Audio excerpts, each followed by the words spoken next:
Can you hear me now? Can you hear me now? Can you hear me now? Can you hear me?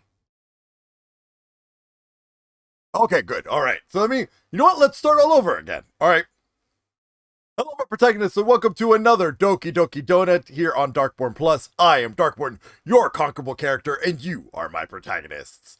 And on today, on Doki Doki Donut, we are having story time. We're finally getting to the second part. This is the second stream of 13 Secret Cities by Cesar Torres. I am excited to read it. I know you're excited to hear it. And, yeah. So I'm ready. I am ready and excited for this. Uh, the reason also for those of you that have been following along, and noticing that something is missing on my, missing on the screen here. Unfortunately, the cute idea that I had for a chat block thing, a dialogue box, kept saying really inappropriate things that I was not saying, and as funny and as meme worthy as they were, we just can't have that. We just can't have that. I no, absolutely not. We just can't have that. So without further ado, we're gonna go ahead and move into our little comfy little corner so we can have some story time. Oh, wrong button. Wrong button. Wrong button. There we go. That's the right button. There we go. Haha, there's the book. So I did turn off the rewards where you guys can throw stuff at me.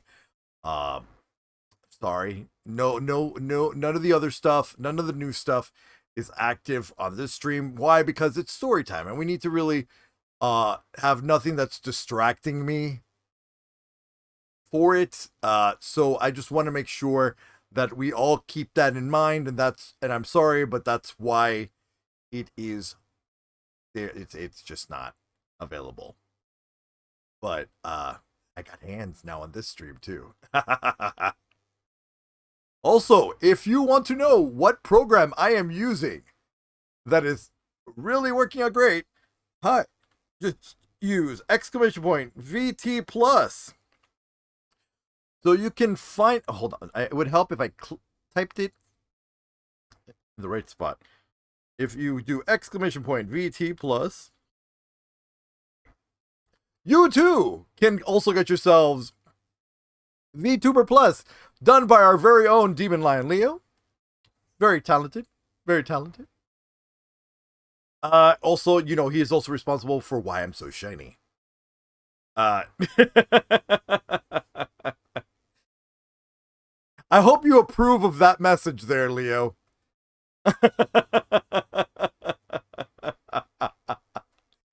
All right. And if you are interested in 13 Secret Cities at all, just go ahead and type exclamation. The command for that is exclamation point exclamation point 13, like the 1, the 3, SC. So 13SC with exclamation point in the front. And it'll give you a little blurb about 13 Secret Cities and the link to where you can buy the book and support Cesar Torres, and so he can make more of this series, because oh my gosh, he's already got book 2 out, which is the Nine Lords of Night. We will be reading that after this book is done, so we will be doing Nine Lords after 13 Secret Cities, so we are going to keep this going. So story time is going to keep going. I'm enjoying this. I'm enjoying this series. I know you all are enjoying this series, but let's go ahead and pick up where we last left off. Now, when we last left off, both Jose Maria and Clara were going to a concert, and this guy was a very racist guy, and they just are like, you know what, we're just gonna go in. We're gonna go into the amphitheater. So this is where we're at. We're inside the amphitheater with Jose Maria and Clara. And keep in mind, the narrator in this, the person telling you the story, is Clara. So this is all from Clara's point of view. All right. So with that said, let's go. Let's get into this. Of course. There we go. So go. My brother and I pressed our bodies against cold metal, and hundreds of bodies closed in behind our backs. We had nowhere to go. This space, our little slice of room right by the stage, was going to be ours for a while. And though other conversations surrounded us with noise, I felt we had the best privacy I could ask for. This was the anonymity of the city.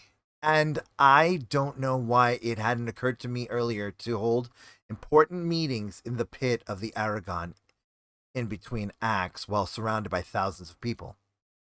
Jose Maria pulled out his wallet and unfolded an old concert flyer. The image at its center showed a gaping maw filled with white teeth. Inside the cavernous mouth, small stalactites shot upward towards the creature's palate. I looked closer and I noticed those stalactites were buildings, like little skyscrapers. There was a tiny city in that predator's mouth. Above it, in ragged white script, it read, Archangel Murderous Tour 2009. The lower half of the flyer showed stops in North America, Europe, and Latin America. Jose Maria turned it over and drew a single vertical tube. On the tube, he plotted a single black dot and labeled it Earth. Above the dot, he plotted 13 empty circles, evenly spaced. Below, he drew 9 more empty circles, pointing downward. It works like this, Jose Maria said. These stories go way further back than the Aztecs. The civilizations before, like the Toltecs and the Teotihuacans, were, in my opinion, even wiser and more interesting than the Aztecs. They had notions about what else was out there in the galaxy and how the planets moved. And they had a very detailed religious belief about the universe. In general, it went like this. There are 13 levels in the overworld and 9 levels in the underworld. The number sometimes varies depending on the source, but what you need to know is that there are 9 levels in Mictlan, the world of the dead. The end of the journey is the city of Mictlan. Souls travel down through all 9 to meet the Lords of Death. So when Mom and Dad talked to you, did they get specific about what they meant by going there? I shook my head. They want me to take a leave of absence from school so that they can train me for the trip. There's no way in hell I was going to take the time off. I see, Jose Maria said, resting his chin in the palm of his hand. If he could have used a pipe as a prop, he would have. I had survived all his affections for years, including this one. Little Sherlock Holmes, the thought made me want to giggle, but I stopped myself. Surely you don't think they actually mean that it's a literal journey, right? I mean, Mom and Dad believe a lot of stuff, but surely they can't believe this is the underworld business, I said. Why not? They believe in Catholic hell, right? And don't they also believe in Jesus went zombie and flew up in a cave, flew up from a cave, leaving behind his Calvin Kleins, right? Mom does, yeah. I guess Dad does too. Good point, I said. And they still take me to Mass each week to remind me not to go there. So if they can believe in that, Jose Maria, if only mom could hear you, she would flip. And she would flip a table on you. Well, the issue is not the belief, Jose Maria said. As far as I can tell, mom and dad believe in what the Catholic Church says, but also all the stuff they told you and me over the years. You know, all that cosmic shit. I had stepped through the rites of the Catholic Church, just as everyone else in the family did. I was baptized, made my first communion, was confirmed, and so on. But through the years, there were other kinds of trips, voyages to talk to the ocean, cross country drives to visit the California redwoods, but only at night, hikes in snake covered hills that led up to cascades in the state of Veracruz. Each time we had made those trips, my father had also performed rites on us. I didn't know what they were when I was a little kid, but my father called them rites. An anointing with sap from the trees, the little packets of amaranth he made us carry for protection, the emerald beetles he made us hold in our hands in order to connect with the things that lived in the soil. Little rituals had made Jose Maria and me a little different over the years. I had grown up thinking that my father was simply very close to nature and that my mother had also been a nature lover, but in fact, Jose Maria and I figured out the truth, that the truth went much deeper than just a love of trees. It didn't take much more than a glance around my peers to know that most of their parents were not performing rituals of gratitude in the woods. What my parents did with us had never been normal. That petrified moss my father gave me was still in my pocket, and I felt it now with my hand, like a charm to hold my resentment toward all this superstition. I fingered it while the tech crews did the sound check and set up the stage for Rhinoceros. I brought out the nugget of moss so Jose Maria could see it. I can't believe, of all places in the Aragon, I ended up bringing these two shitbags, said a voice behind me. I turned 4 feet behind me, sandwiched between two women and black lipstick, was the man in the brown work boots. He had no idea we could hear his words. My stomach started to burn. He leaned over to a woman who I presumed might be his girlfriend. These two, he said, pointing to my brother and me, nothing but socialist pieces of shit. Fucking idiots. There was no way Jose Maria was going to allow us to move from our spot beneath the stage, so I hope that was the end of the exchange. My gut clenched, and I felt anger flush my cheeks through. So I turned back to my brother. He was smiling at me, oblivious to the rage I was sending out with my eyes. We turned around to ignore them. Things get interesting with legends like the one of the City of the Dead, he said. You know, Archangel's written some good songs about Mictlan. I should have known this was coming, I said. Of course Archangel wrote about it. My brother turned over the crusty flyer again so I could look at the ivory city inside the jaw of the invisible monster. He ran his thumb over the logo, tracing its sharp spikes and white lettering. Yeah, I know. In the solar system of my little brother's life, there was him, a planet out of elliptical orbit, and at its center, a giant sun called Archangel. A Norwegian band comprised of 4 men and 1 woman. Archangel was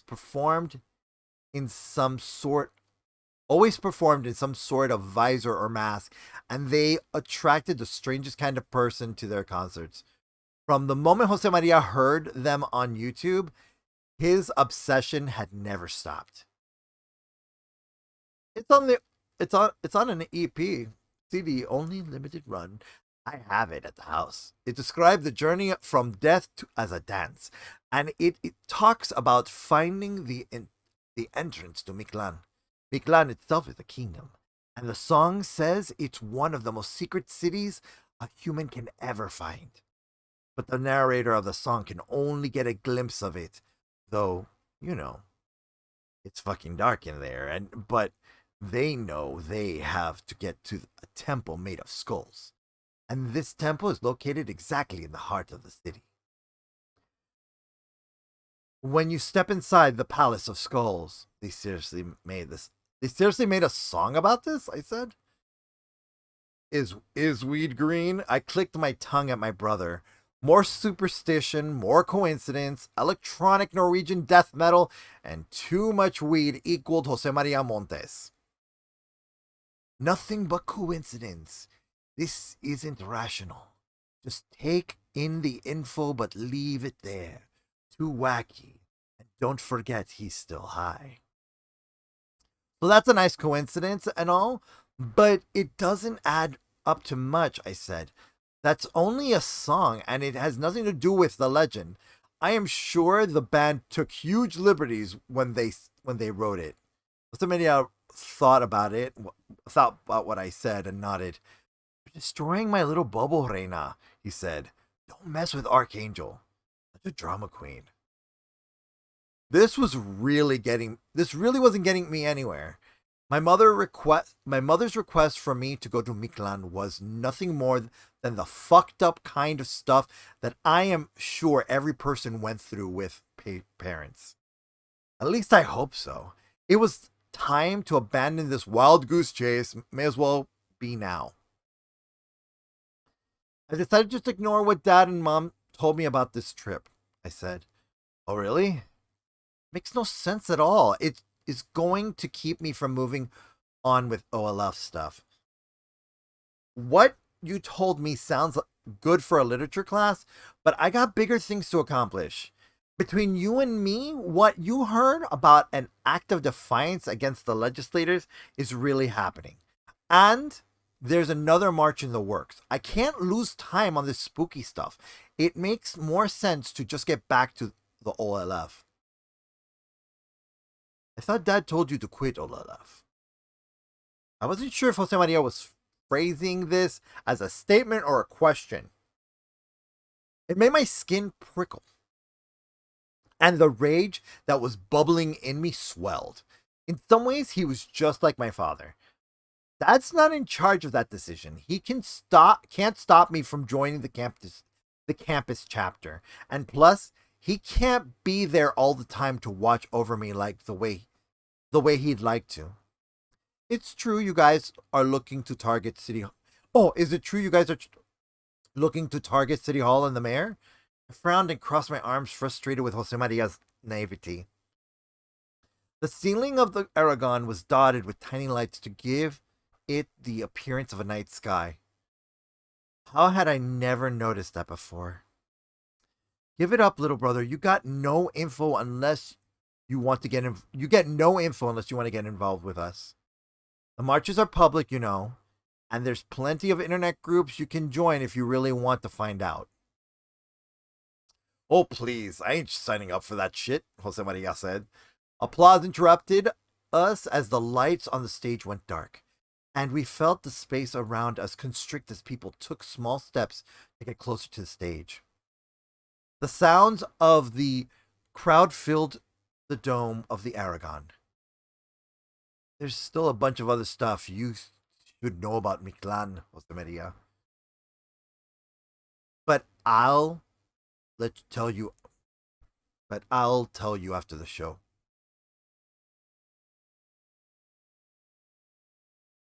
Rhinoceros was known to take up to 10 minutes to arrive on stage. That was no different. Owning electronic tones filled the air while we waited for their emergence. Jose Maria and I hooked our hands over the safety railing that divided the audience from the stage. Our hands did not resemble each other's, but they did lay bare our history. I wore several rubber bracelets on my right and a cheap Casio watch on my left. Despite my long arms and legs, I had tiny hands and tiny nails. Jose Maria, on the other hand, gripped the steel railing with long talons. His wrist bone jutted out from his arm like a tumor, and the dark hairs on the back of his forearm shone under the powerful blue lights on the stage. Long and intricate designs looped and swirled on the skin of his arms, where he had drawn them using a black gel pen. They were rudimentary, crude images, drawn poorly and with lots of frequency. These were the tattoos my parents would never allow him to have. The primitive and desperate nature of these curling spines, birds, and female faces on the skin were out in the open for anyone to see, and I felt an embarrassment for my brother that I could do nothing about. The Archangel logo he had drawn in the crook of his elbow is now a dull smear. I was so embarrassed for him that I couldn't even tell him to roll down the sleeve of his hoodie. There was no point in taking action because suddenly music was pouring from the speakers that framed the stage, and the blue lights glowed brighter. We stood in this crowded spot for 2 hours, enduring a dismal opening act.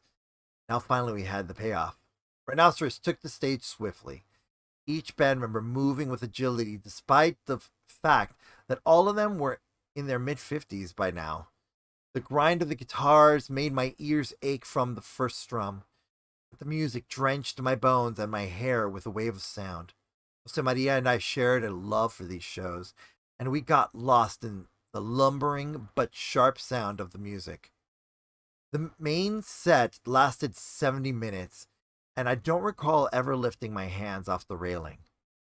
The air was thick and hard to breathe, but Jose Maria and I craned our necks toward the stage, where Cheetah, the lead singer, crooned their massive hit, Hail to the Chief.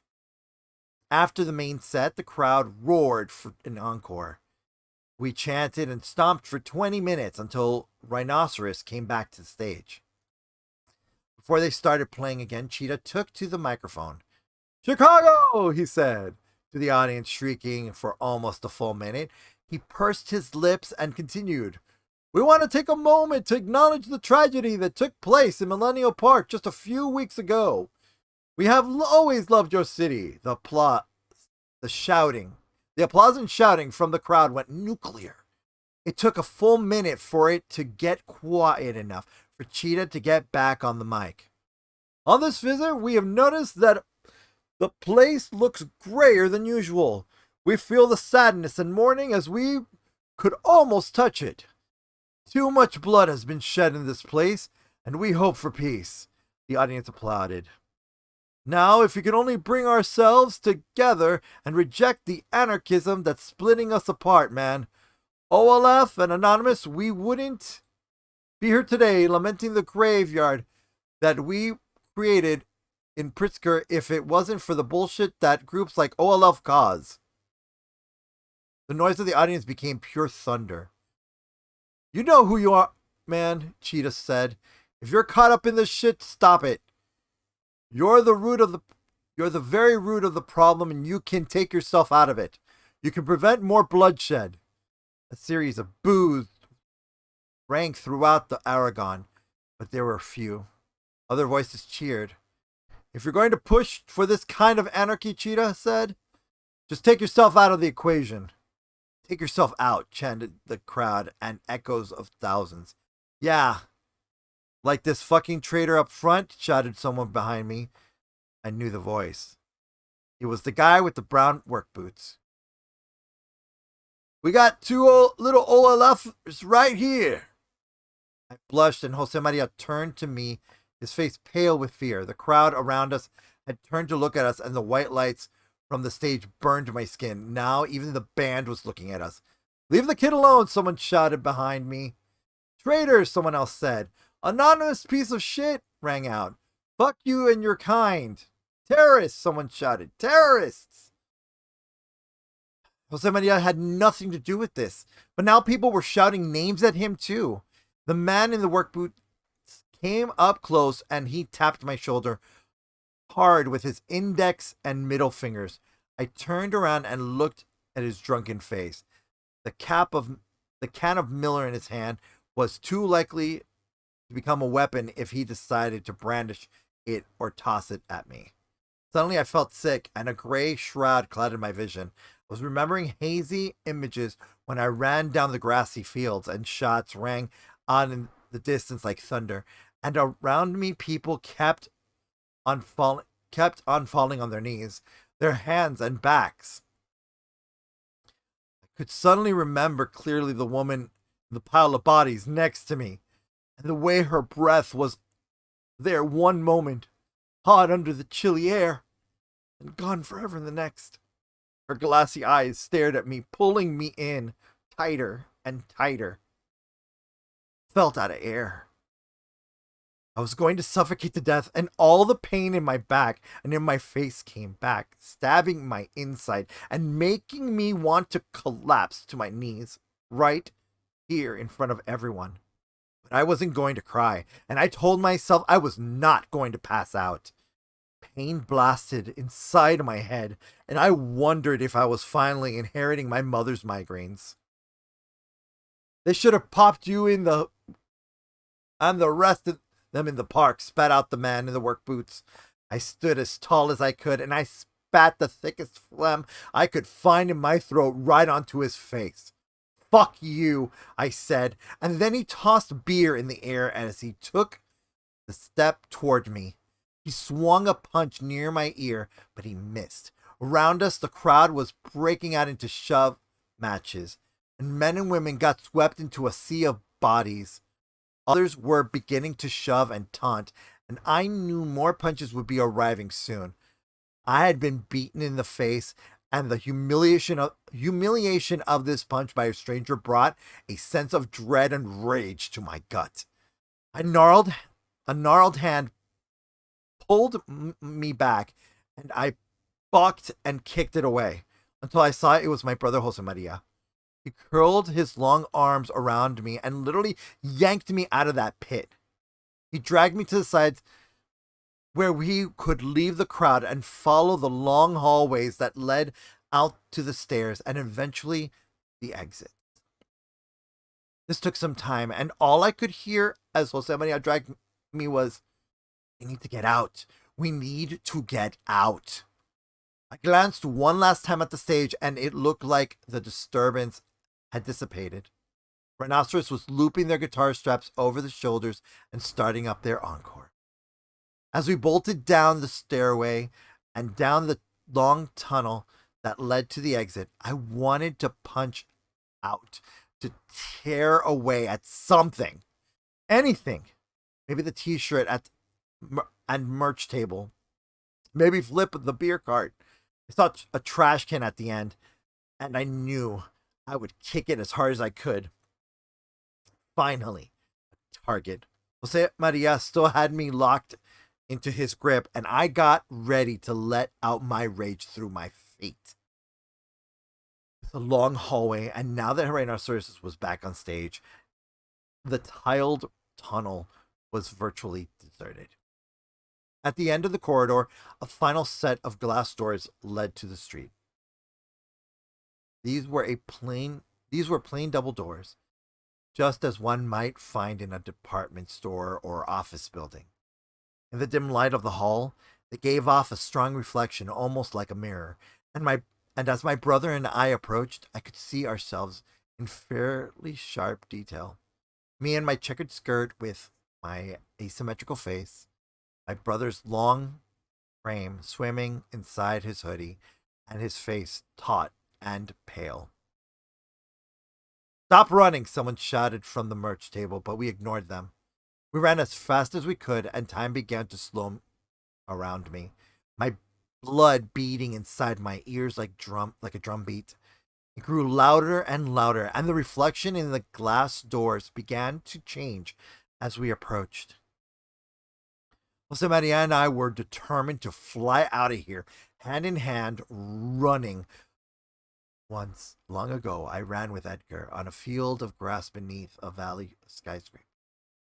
Once, long ago, I had my original face. Now the image of the glass grew black, like a pool of tar invading its surface. Our reflections grew sharper and more solid inside of it. With each step we took toward the glass, I noticed changes in our skin too. As the glass grew black and glossy, our reflection in the mirror transformed. My skin was gone from brown skin and dark eyelashes to a bright crimson, wet and raw. We approached our mirror images, blood spilled from our lips, as if we had just severed arteries from our skin, or our skin had burst. My left eye and the one that was no longer working properly was missing from my face in the black mirror, and the hole that remained showed the frame of the skull bone and a glimpse of raw brain inside. My lips had fallen off, and I could see all my teeth, outlined in blood. Looked mutilated and severed. It was a body violated and putrid.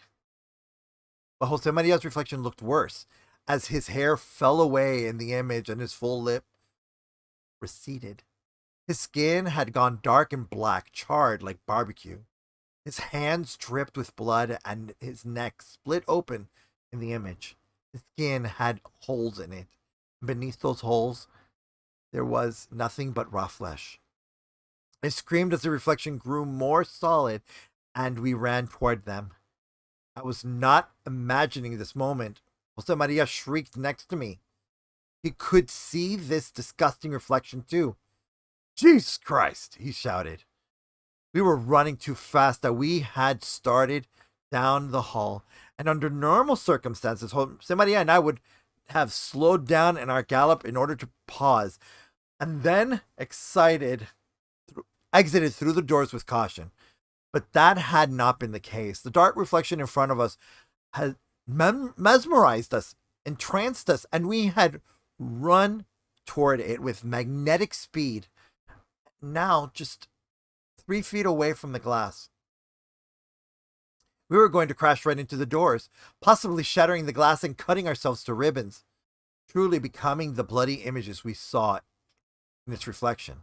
I let out a sound that was part cry, part bellow, but all fear.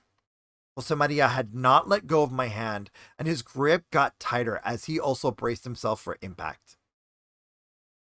When we struck the glass, the first sensation I felt that was rippling through my body, making my bones and organs vibrate in my head, and my head ring with tones like bells. The surface of the glass had gone soft like gelatin, and we struck the double doors without a crash. Instead, we moved through the surface and into the darkness of the reflection itself. A symphony of sound enveloped us, and I thought that this was what it might feel like to be a molecule of air inside of a violin. In the microseconds where we crossed through the barrier, sound surged so deeply inside my body that I felt my organs melting away, and the tension that had been in my body fade away into velvety softness. Sorry, give me a second. I need to drink some tea. All right, there you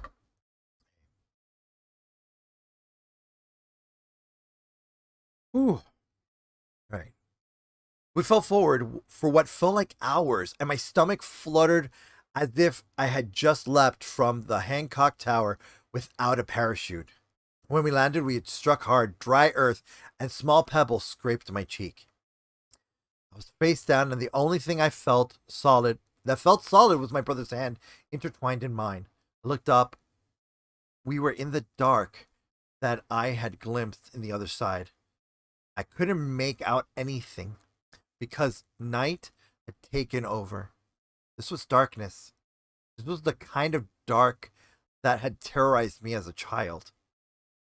This was the same darkness where the boogeyman lived, where Freddy Krueger slashed his films victims, and where my heart and brain had always told me not to enter. The symphonic sound I had heard was coming from a place above me, and in the dark, I got the sense that I was standing on some sort of flat surface like a desert. Wind whipped around me, and I felt very, very cold. In the dark before me, I finally made out a single object as my night vision kicked in. Still couldn't see Jose Maria or the ground or anything except for a silhouette of an object in front of us. But I felt his hand and I squeezed. The object before us was pyramidal in shape and possibly the size of a skyscraper. It was a triangle of ink against a dark blue black sky, and the symphonic sound that was coming from its peak. And the symphonic sound was coming from its peak. From the top, something was peering at my brother and me. The thing itself emanated no light, and so there was nothing to see. But I knew that it occupied the space on top of the triangle shape. And it was staring down at us. When I looked at my brother's hand, all I could see was darkness, but the warmth of his skin was real. Jose Maria, I tried to say, but I had no words. Each time I opened my mouth to speak, no sound came out. I tried screaming, and all I could hear was the blood beating inside my eardrums and a soft roaring sound, the breath inside my lungs. My heart beat too, very fast. Not let go, I tried to scream. Though no sound came out, I hoped at least my thoughts would carry across the dark to my brother. His hand tightened, and I propped him up on his feet. I stood shoulder to shoulder with him now. If I let go of his hand, I might lose him forever. There was so much silence here, except for the melancholy music that came from the shape in front of us. I knew then that the structure in front of us was not a building. It was a mountain, taller than any mountain I had ever seen. And up there in the dark was something making the saddest music I had ever heard in my life. Sound filled me with fear. And as the music grew louder in my ears, I realized that whatever made that sound was staring at us. The sound stirred sorrow in my heart. I looked at the peak and searched for its eyes. I only saw a wall of onyx. But it was looking at us. As its tones changed, some of them grew long and harsh, like a growl. Then it grew silent. After a few moments, it began to emit long, brassy knells. It was ringing a bell of some sort, and its tones pulsed long into the space around us. The owner of the sounds was descending down the mountain. I tried screaming, shouting, whistling. Nothing came out anymore. My vocal cords were gone, or had I done death, or had I gone deaf, or worse. But I couldn't be deaf because the bells and moans were close now. The cold air pressed itself against my skin, and I was thankful that I could still feel at least that. This darkness was like nothing I had ever seen. It was the world of the blind. The bells echoed and the infernal sound banged in my eardrums. It felt so loud that it hurt. I took 2 deep breaths to think about what to do. But 2 breaths were all I ever got. The thing that crept down the side of the mountain came down faster, moaning and murmuring, and its sound flooded my ears, though I was blind. Shut my eyes as it sprinted towards us. The bells rang through my whole body, making it shake. It felt something like go inside of me, like a string popping on a guitar, and my eyes flew open. I wasn't ready to die. Part 2. White Tezcatlipoca.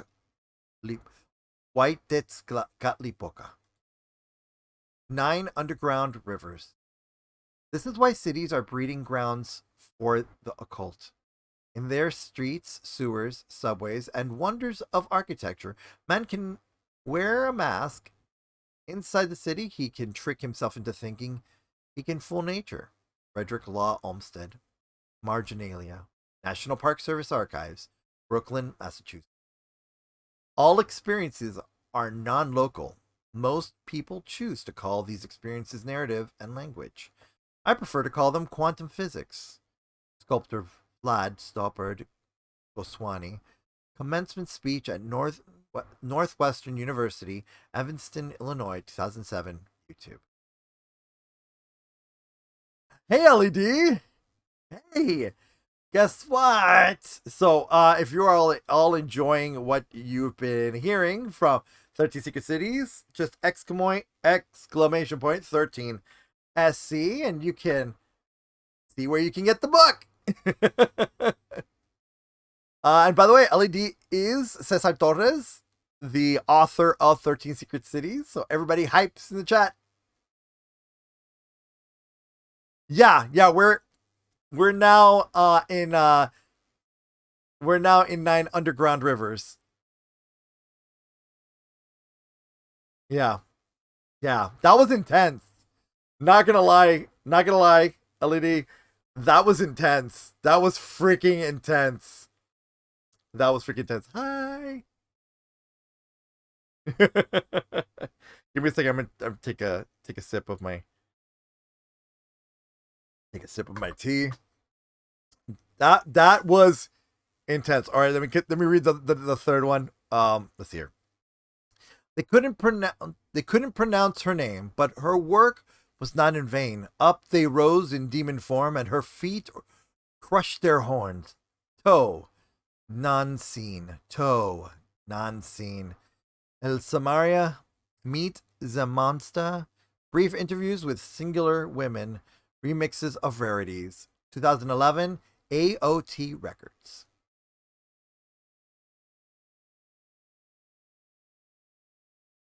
Yeah, no, I was on the edge. Like everybody, here I am. I'm reading it. I'm like, especially like the whole thing with the confrontation. After Cheetah's speech, which, oh my god, what a jerk. Like literally inciting a crowd to violence. Shit, what a speech. But yeah, and but yeah, that racist making everything worse, and just I was about, oh man, I was like on the verge of tears because that was again really intense, really intense to go from that to then all of a sudden the imagery of like them being dead and like literally like mutilated, and then suddenly in this darkness where there's something now approaching them. Here we go. So now we're in like White Texcopa.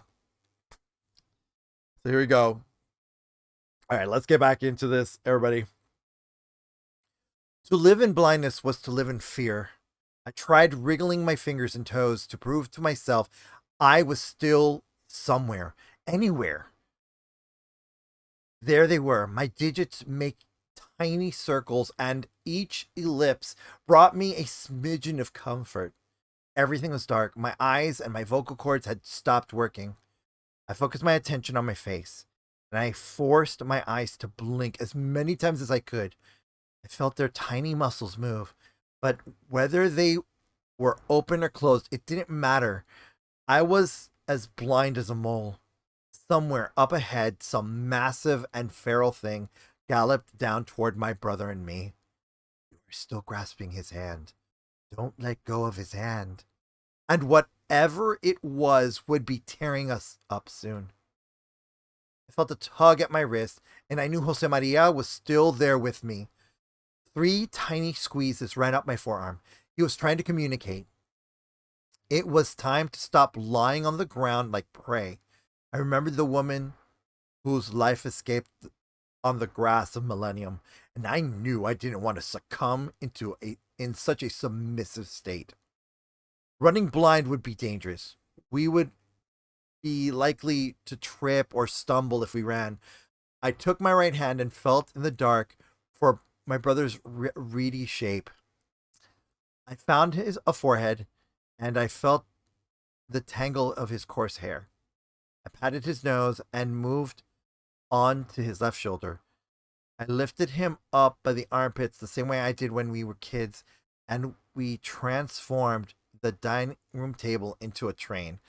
And he needed to ride up front as conductor. Crawl with me. Crawl for your life. I yanked the collar of somebody else's shirt, and we crawled forward, using the sound of the bells behind us to give us direction. The only shape I had been able to make out in the dark was a mountain the size of a skyscraper, and I knew I wanted to get away from it as fast as I could. The grip beneath us dug into my bare knees, and I tried to puncture my palms. There were smells in this darkness, smells that made me want to vomit. Under our hands, the ground became coarser like gravel. We scrambled forward. The sound of the bells, brassy and full, pummeled my ears, and I felt a presence behind us. It didn't sound like a locomotive, car, motorcycle. It was something animal like. It's that thing. The thing at the top of the mountain. Our crawl was frantic and tedious, and as we moved forward, we felt new textures beneath us. Some were hard and wooden, other soft and dense. Were those eyes? Were those eyes beneath? Was that human hair? Did I touch a dead hand? We pushed on. Then we bumped into something hard and flat. I felt over the surface with my right hand. Luckily, it didn't feel like human hair or skin. My hands explored it. It was only about 3 feet tall. I knew we could clear it. I dragged my brother up its surface. Our legs scrambled, and we never let go of each other's hand. Despite the clumsy climb, once we lay on top, the rocks felt smooth like a brick. Maybe we're on top of some short stone wall. To continue, we had to move past its edge. I moved my hand through the dark to see if there was solid ground beneath it. Nothing. I had no way to tell if it was a drop for inches or miles deep, but the sound of the bells was getting closer. I wrapped both arms around my brother and we jumped off the edge. I rotated my arm in midair so we could land on my side or on my back. We fell, and the dark made it impossible to know how long we fell. My shoulder hit the ground, and spikes stabbed my legs through my stockings. We lay wedged inside a bed of hard objects. Nothing felt broken, though I had gotten the wind knocked out of me. My brother scrambled close to me, and I felt his hoodie and his arms under my hands. This time, Jose Maria grabbed my bicep, and he brought me close to the wall next to us. He tapped my ears furiously, but without hurting me. He tapped right near the ear canal. What was he trying to say? He wants you to listen close. He wants you to listen for both of us. We moved our hands up the wall, and I tried standing up.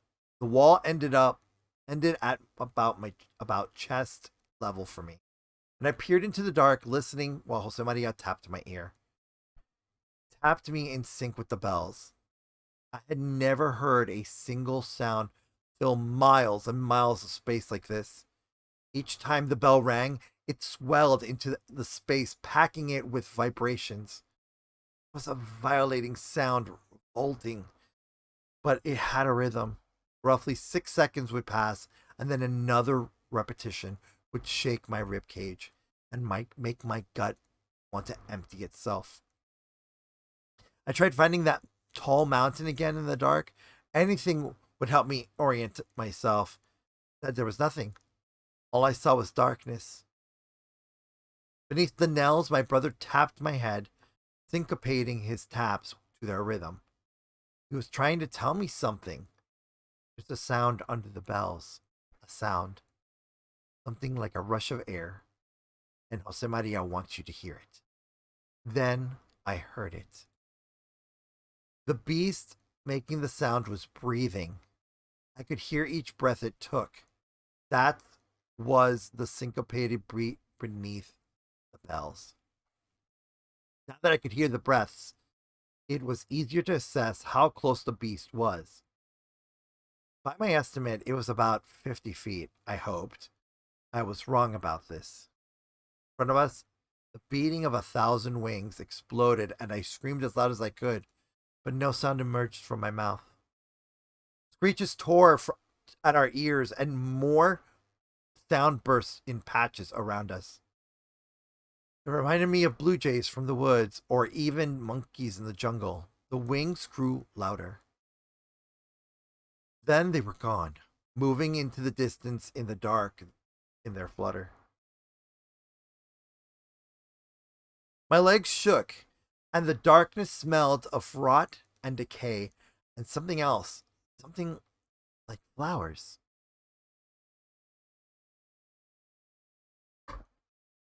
A hard metallic musical note broke through the space. Two hard cones of something that seemed like sound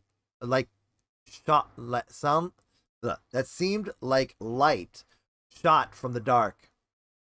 The cones spread far and wide, and they remained suspended in air, pointing up to the sky, toward the sky, while the metallic tone stretched itself further and further in my ears. The beams lowered toward the ground. They descended with grace and precision until they were pointed at us like headlights in a deserted highway. The musical tone they emitted blasted my ears, and they stopped. The strange light from the beams allowed me to make out some details. That is not light. Light doesn't look like that. But what is it then? The beams allow me to understand the positions of objects around me, giving me a rudimentary sort of vision. In fact, the beams allowed me to feel the textures and surfaces of the things around me, and in feeling those, I could create a sense that felt like normal vision. I caught a glimpse of the solid ground, flat and dry. Beneath my hands, I felt that and understood the debris on the ground. The dusty bits clung to Jose Maria's hoodie like lint, or like tiny dusty chicken bones. Not like chicken bones, like bones. They were human bones, baby bones. I squeezed my brother's shoulder. The beams allowed me to see details of his shape and body. The Jose Maria remained bathed in black darkness. It felt strange to see parts of his skin, all parts of his skin, even his eyeballs, in pure black. Then another change in the musical tone in front of us. I jerked my head forward. The tone broke, and the beams disappeared. Darkness swallowed everything again. One noise remained, the breathing of the beast.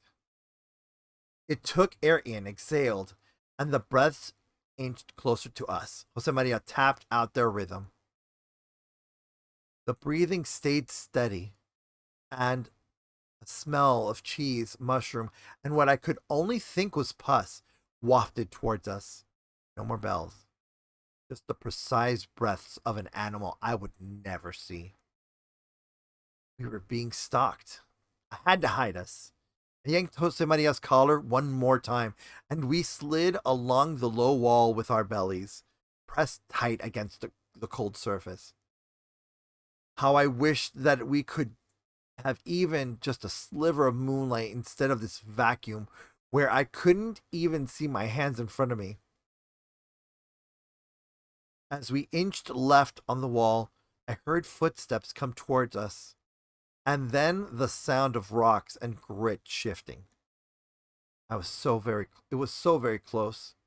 Holding onto my brother for dear life, I turned us around so we had our backs against the wall to protect us, or possibly hide us from the beast. We slid down toward into a squatting position, and I dug my nails into Jose Maria's flesh. The wall scraped the back of my arms, but I didn't care. Words were useless, and my urge to scream resulted in nothing but silence. A roar detonated in front of us, and I realized that hiding behind this wall had been futile. It had somehow leaped, flown, or gone around the wall. It's here. A long tone burst forth into the air, and the bells rang. The cones of understanding swept over us, and as we spread wider, they amplified my cognition and the topography around me. I could feel every object, its position, its texture, the exact shape, as if a 3D map had turned on in my brain. The beams floated about 10 yards in front of us, and they allowed me to see through and into the darkness. Their haunting tone droned far and wide. What is this place? When I understood what I was seeing, I cupped my hand over my mouth.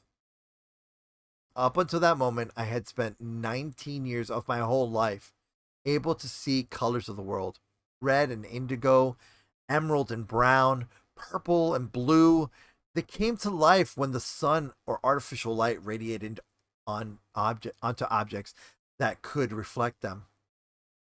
In daylight, back in Chicago, I could see the blue of the lake, the gray of the skyline, and the green of the trees. My favorite had always been green. But nothing about that sunlight and those colors had prepared me for what I could feel and understand now through this dark. We crouched in a vast place, like a desert, rocks of all shape. Oh, no, like a desert. Rocks of all shapes and sizes lined the ground. I felt them in absolute detail. Some were razor sharp, and now that I could see their jagged edges, I was surprised that I hadn't cut myself open when we jumped over the wall. The ground was littered with little bones, and big bones too. They resembled human bones, but I couldn't be sure about all of them. Off to the sides, I spotted crumbled chunks of stone, and a quick glance, and a quick glance behind me showed me where the wall where Jose Maria and I crouched. Its walls reminded me of coal. The wall's edges were decorated in shimmering runes that I couldn't read. I let go of Jose Maria's hand, and I looked down at myself. This is not normal. I turned my palms up and down over and over. No matter which way I moved, the skin looked black as night. What's more, I could feel and understand in incredible detail. The narrow ridges of my palms became like maps carved in onyx. Whatever that cone, whatever the cones allowed me to see was magnified, allowing me to feel every single thing as if I had an electron microscope. I turned the hands over, and the skin, with its imperfections and tiny triangular patterns, was as black as the downy hairs of the back of my hand. If this was the light, if this is what the light was doing to my skin, I jerked my head to the left to look at my brother.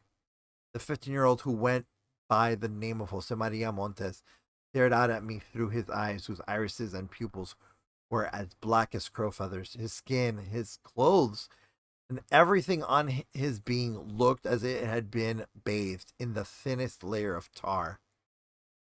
He parted his lips in surprise as he stared at my own black face and skin, and I could see the things inside his mouth, with its tongues and teeth. All of it was black now. He moved his lips, but no sound came through. and we could see each other finally, but we still couldn't speak. And then the creature roared from behind, and the beams of light. The bells rang again. The beast had stalked us well, because when it pounced, we had nowhere to go.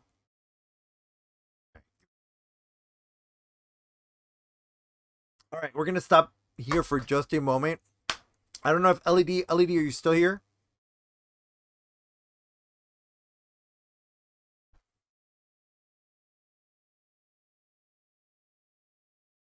Gotta give the delayed.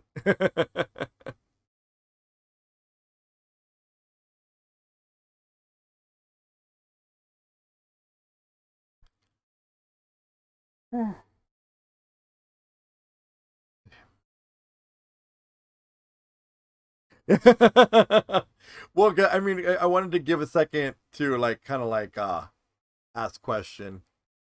Um, yeah. Okay, so you're here. Okay. Wow. Wow. What?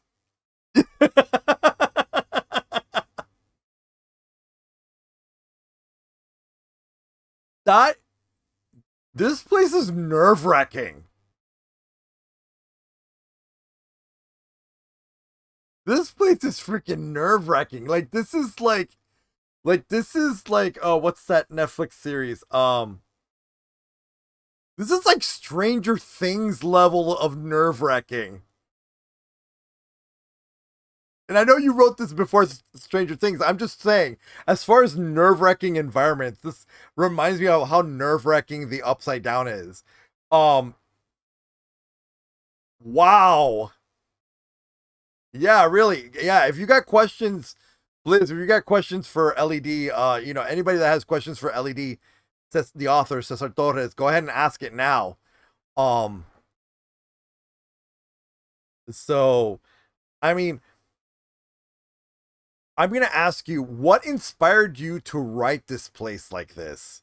Like, what was your inspiration for this place?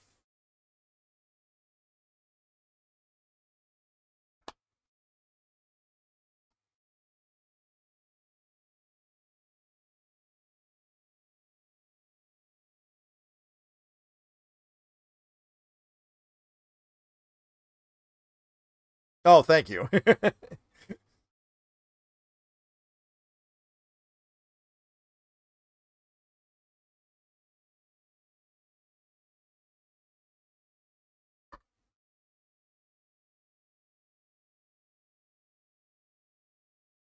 We're just waiting. We're just waiting for LED.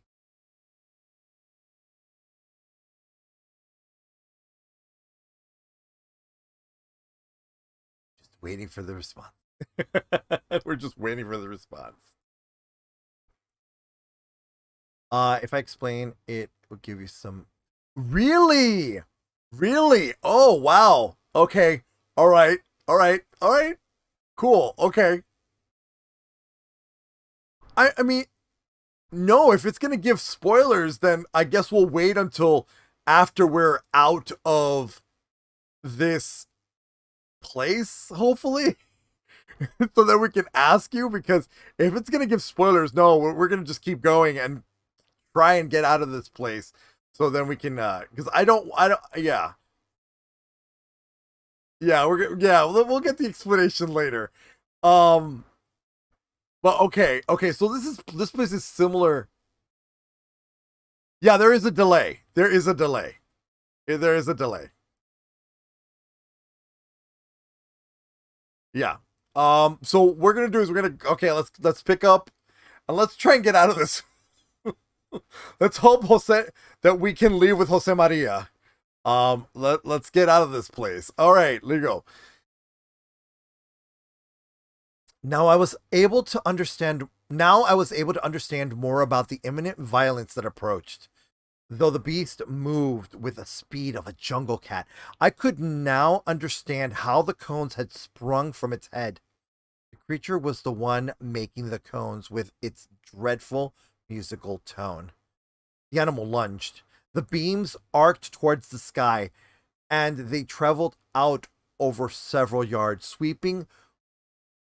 over sweeping over heaven that sweeping it sweeping over heaven that bore no star a heaven that bore no stars. As the beams crossed the air, I saw the beast in detail. Oh god, here we go. Here we go. The body was long and ragged but human, its sinewy arms and legs bare, the skin hairless and smooth. Its coal black skin shone with the sickly texture of diseased skin. Its toenails were long and curled, talons. It was a body that looked ill and strong at the same time, as if someone had taken a corpse and given it incredible strength. And the beams floated in front of its shoulders. They are not headlights, and they were not flashlights. Those beams are coming from its head. I saw the creature's face and its long jaw, its folded back ears, the hard skull that tapered. It was not a human head. The shoulders supported its unnaturally large dog's head. It was hairless and just as smooth as the human portion. The snarl in its jagged teeth was something I had only ever seen in animals like wolves or jackals. The black light from those eyes lit up every detail that the monster, as it shortened the distance between it and us, and its stringy biceps were watery skin and bits of gristle in its sharp teeth. I saw them like my eyes. I saw them all like my eyes were a telescope in a microscope. And a microscope. And then it crashed into both of us. The creature was even larger than I had expected, easily doubled the size of an average human, and the jaws of the beast looked wide enough for Jose Maria or me to crawl through. The beast plunged into us, and our senses exploded. I heard the bells go off inside our very cells, and the stink of wet dog and rotted meat bloomed in my nose. Wait a second. Wait a second. This sounds familiar. Is this the Jodel? The Jodel doll? God? That Jodel? XOTOL?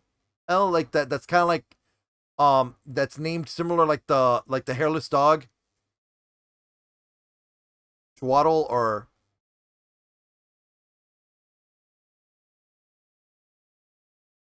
I'm hoping I'm pronouncing it correctly. I am hoping I'm pronouncing that correctly. Shotol? I think it's Shotol because I think the X is pronounced like an SH.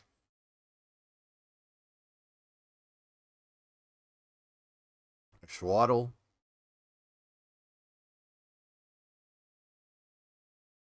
Right, I'm trying to think. Because the description, it seems familiar, like something I read. Um, Something like really, really, okay, okay, okay, okay, okay. I have a very oh, the question is smart. Okay, all right, all right, all right, all right. Okay, so let me keep reading. Okay, all right, all right.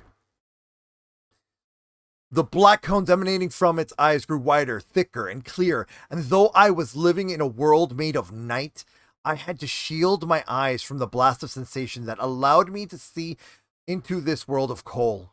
The beast grabbed both of us by the neck and did not let go. It thrust its maw in our faces and it tore at our clothes. As it did so, ragged sounds emanating from its tissues. Then it lunged.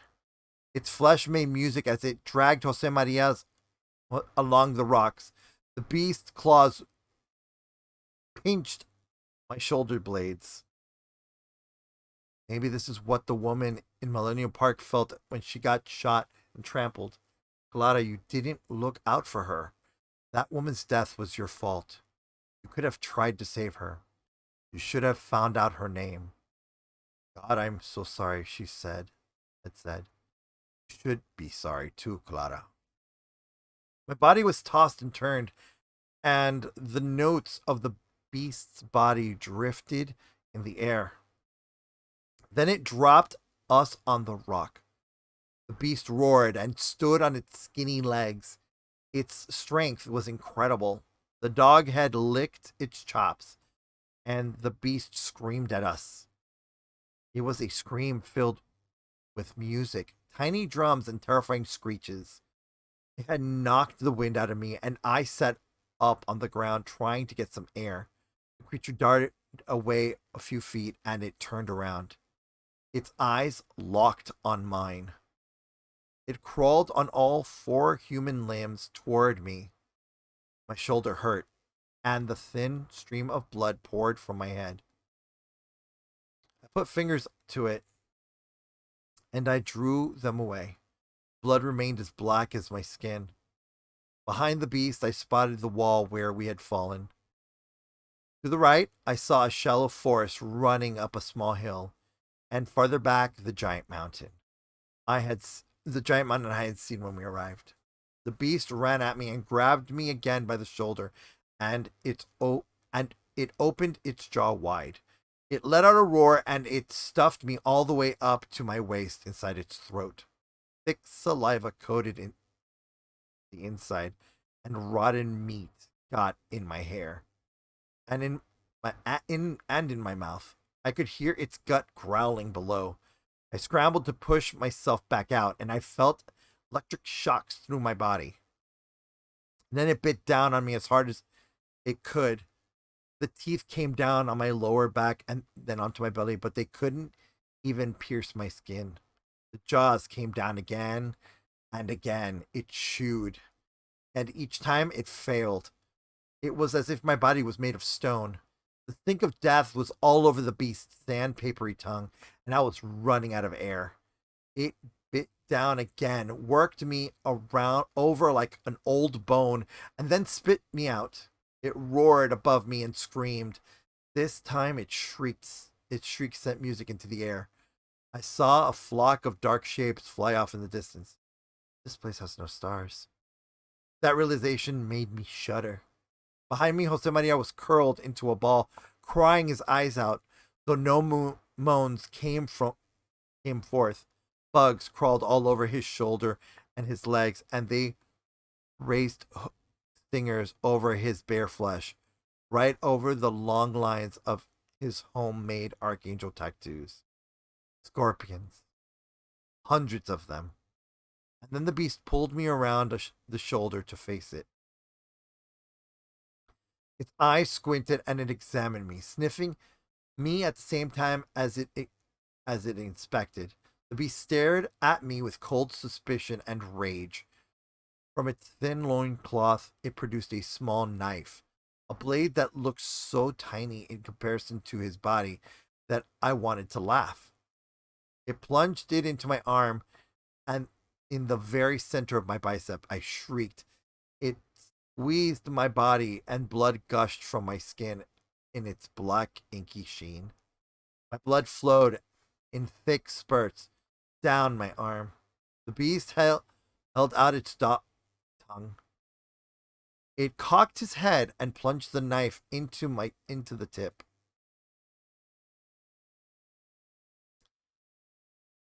And he didn't seem to feel any pain in itself mutilation. It dug into the muscle of its black tongue until black blood sprang. Then it rolled out the tongue toward me. Before I could struggle out from its grip, it pressed a cold tongue onto my wound. Jose Maria, help me! My mind blew into 1,000 little bits. My ears rang and my eyes burned as if a blast had fried my retinas and blown out my eardrums. 1,000 dots made of shadow danced in my mind while I stared into the black dog face in front of me. Then the creature spoke to me in blood. Bitch, it roared. It sat in front of me and out as if I was it's ugh. It sat me on the ground as if I was its doll, and it got down on its haunches. The eyes remained dark, evil, hungry. From its throat, sound emerged, and it was both music and language all in one. From the wound in my arm, I heard the creature speak. Its voice whispered like a lone flute in an orchestra pit. Its blood coursed in me. And now mine and his. And now, when it moved its canine jaw, I heard its words. Why? It said. It was not a question, but instead a statement. Its voice was high and thin, but distinctly male. Oh wow, my throat. There we go. Right. Right. Here. Distinctly male. Air rushed around its musical pitch. Tears welled in my eyes, and I wriggled, trying to move away from the being and toward Josemaria to wipe off the bugs from his skin. The creature helped me down, and he spat a word toward the blanket of scorpions. They scrambled away from my brother, who was covering his face with his hands. Now speak to me, woman, the creature said. Why is the word where we start? Why? You must ask why. I had never heard the language that this creature spoke, but the blood he shared with me tingled inside my veins, and the blood translated the notes of the dog head. I was able to understand through the music I felt and heard. He had called me woman. In this dark, where no color distinguished anything, my concept of woman felt thin and artificial. But if he was calling me woman, that meant he knew what humans were. Why? I said. My voice became a new sound under the spell of the blood. And what emerged from my throat was raspy and undulated like notes from a electric guitar. Speak, he shot. Speak, he shouted, and his voice melded with the bell sounds he made from inside his body. Why is there no light here? Why? Where are we? I said. The beast spat thick phlegm in my face. Stupid woman, you've wandered here. You're nothing but a wanderer. He turned his shoulders away and spat again and again. The gobs of spit didn't bring the creature relief. He was furious, frustrated. Don't kill us, please, I said. Those were the words that came from thousands of people inside Pritzker Pavilion. Don't kill us. Now they are mine again. This smell of rot all around me, it's that final smell of kill you? Kill you? The monster cackled. His laughter sounded exactly like a harp. He grabbed me by the collar and tried taking one more bite of my head. His teeth met resistance again, and he roared in frustration. The creature scooped me up and reached out with his long arm to pull Josemaria from the nest of scorpions. He carried us over the wall in a single leap. Despite having nothing but rotting skin, he dashed with grace through the rocky landscape. We headed back toward the mountain, now with twin cones from the creature lit up the terrain. I could see we were in a vast plain where no plants grew and where everything lay flat under the dark. And indeed, the things that had felt like human flesh and bones beneath us were mutilated bodies. I saw them clearly now. bodies thrown there like trash in a landfill. I saw the small hill to the right and mountain toward us as we approached its foot. Though we were moving too fast to free ourselves from the claws of the beast, I wasn't going to waste my ability to speak. Jose Maria, I shouted, can you hear me? He shouted at me, but we were bouncing off rocks and terrain, and I couldn't read his lips. Nothing emerged from his mouth. Only I had the ability to speak, it seemed, because of the blood. Tears streamed down my brother's face like rivers of black ink, and even though he was shaded in the darkest black I had ever seen, he remained familiar. Annoying, irritating, but also my brother. I didn't want him to get hurt. I reached out with my left hand to try and hold his hoodie, but it was too far away. Stay with me, I shouted to my brother. As we gained height in our climb, I could suddenly begin to understand the vastness of this place. The arid land out of thousands of miles. My eyes scanned every detail of the black panorama. The ground was coated in a fine, shiny gravel, and my eyes caught many glints through the vast plains that stretched before me. These were insects. These were insect or scorpion colonies. I wasn't sure. The rest was emptiness, enclosed by a sky without a single star and without a moon. The desolation of this place suggested to me that it might spread out into infinity. Not just infinity, an infinity. One of many. That idea felt suddenly more terrifying than if I had been buried alive and left to rot. Here, the darkness eats everything. We were now climbing up up a slight incline, and the foot of the mountain spread around us. When the rocks became flat, he forced us to walk, keeping his long claws wrapped around our shoulders. When the rock became too sharp and uneven, he grabbed us by the collar and leapt.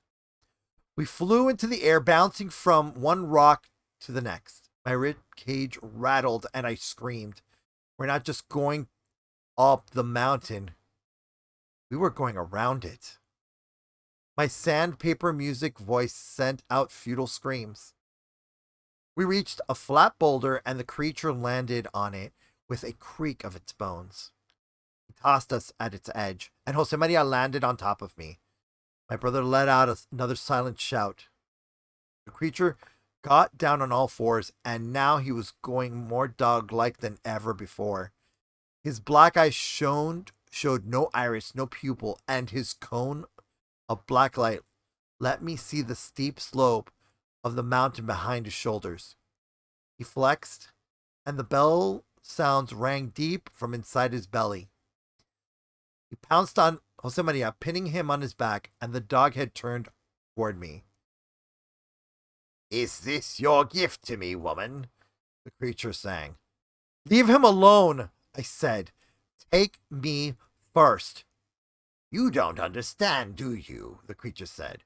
You have proven yourself, but no one visits my gate without bearing a gift. He's not your gift, I shouted, and I ran toward the beast. I punched him in the eye as hard as I could, just like he had been able to chew through me. My own fist didn't make the monster flinch. You need to distract him. You need to buy time. What is your name? The beast cocked his head, and our eyes stayed locked. This time passed in the trance we held through each other. I saw the fine wrinkles of his dog face and the edges of his gums drip with slobber. Then a single tear ran down his smooth skin.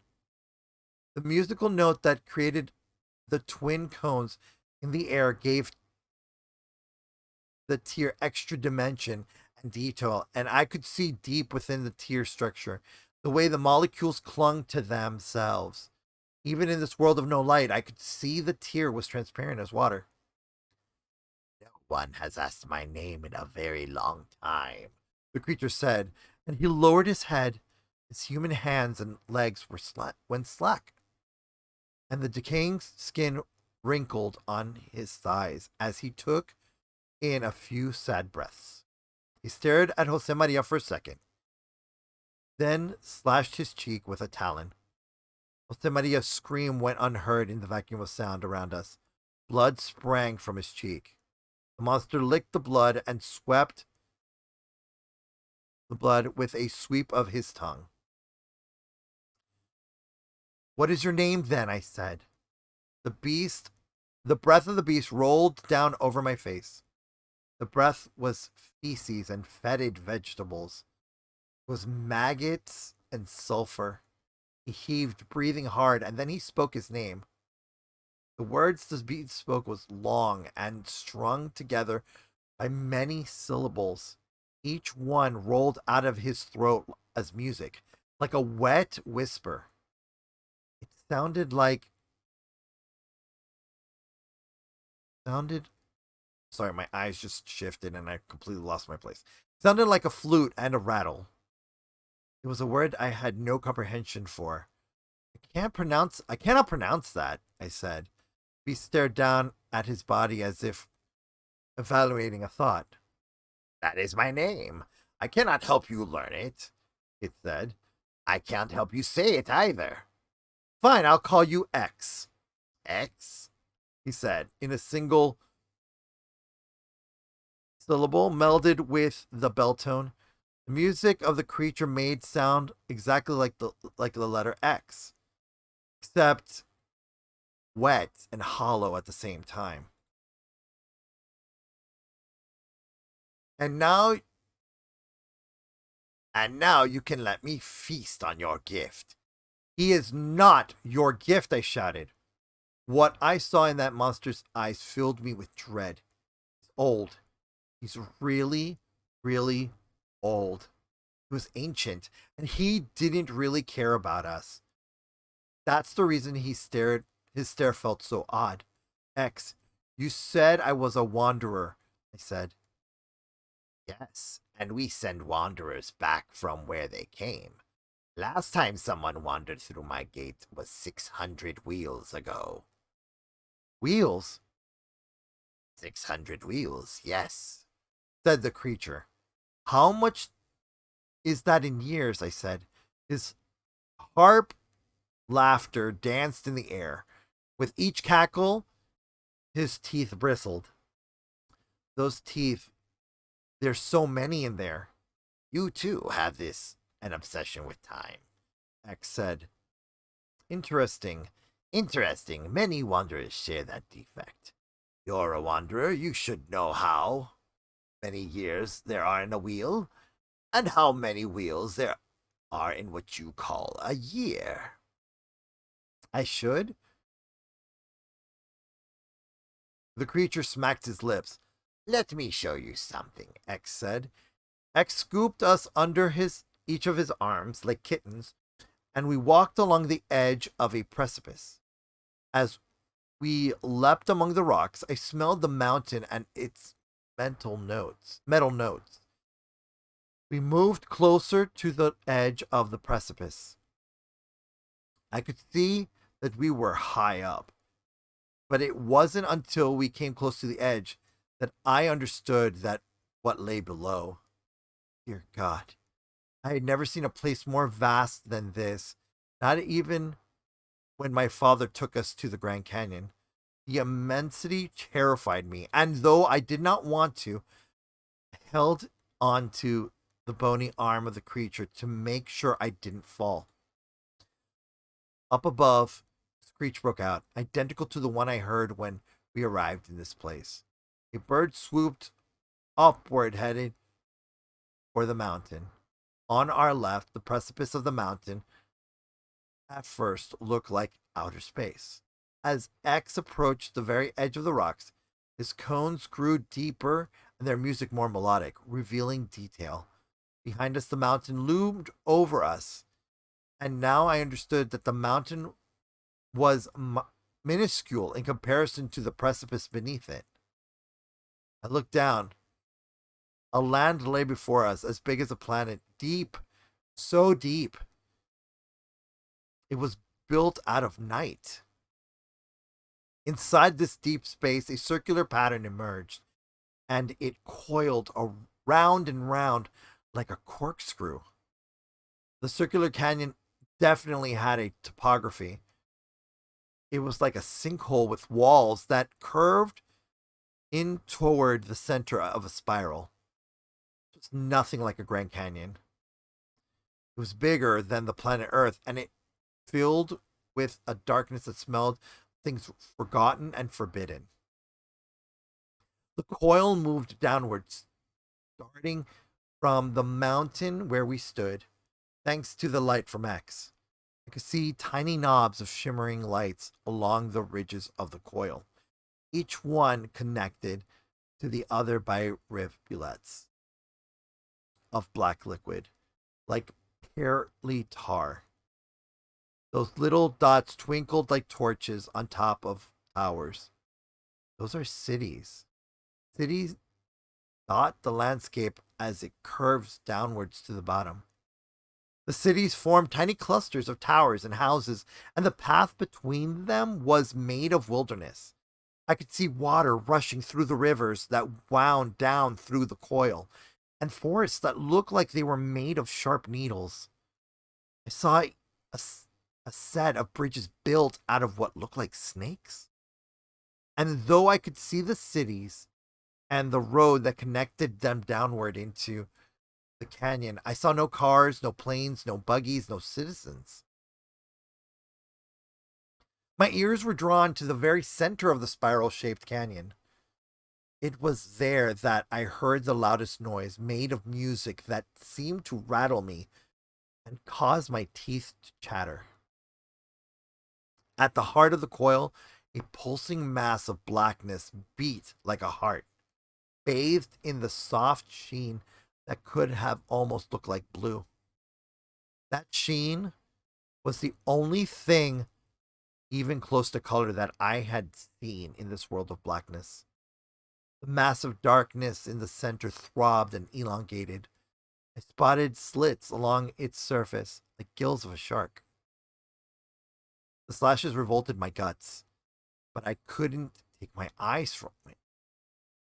So you see the heart of this world, woman, X whispered to me. Will you touch the black heart inside the city? Could it be the city? Jose Maria, why can't you hear me? I pointed down so my brother could see the center of the coil, but he had passed out. Let me take another sip. All right. Oh. Here. Oh, tell me about. Oh, okay. Here we go. My brother passed out. His eyes were rolled back into his head, and the white glinted as black as marbles. You said I am a wanderer. Tell me about that, I said. X grunted, and he lowered itself onto the floor. With one clawed hand, he pinned Jose Maria face down onto the rocks, while he held me down by the shoulders as I kneeled in front of it. The dog lowered itself toward me, and his rheumy eyes approached. He placed his forehead on mine, and then a lone bell rang out into space, rattling my body like a toy. Inside the music, he emanated. X talked to me. I saw you, Wanderer. You were a half-child when I first spotted you. You were the visitor who came here in a dream. You came from a city of concrete, wood, and glass. The night of my 13th. Wait, the night of my 13th birthday? I said. Though the vibrations that rang where our foreheads met were. No. You know that the number 13. Oh, you know that the number 13 marks the entrance to my gate, Wanderer, X said. And then the creature showed me 1,000 images, each one cutting in front of the other with the speed of a lightning bolt. I saw images of my mother, My father, my mother, our house in little village, all in the past. And inside these images, I saw myself sleeping in a bed at the age of 12, tossing and turning. I felt shame and sadness as I saw my old face, my original face. Inside these exploding images, I caught my parents in the corner, watching over me on the night of my 13th birthday. But what you But what brought me to this place, thought through to X.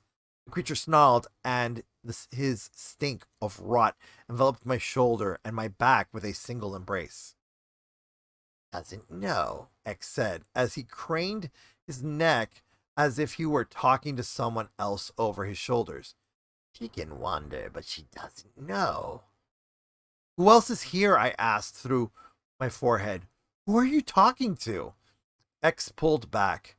I felt a hot spot where our skin had been touching for just a second. He was scared. They will pull out my innards, he howled. They will bring me pain. Who? I said.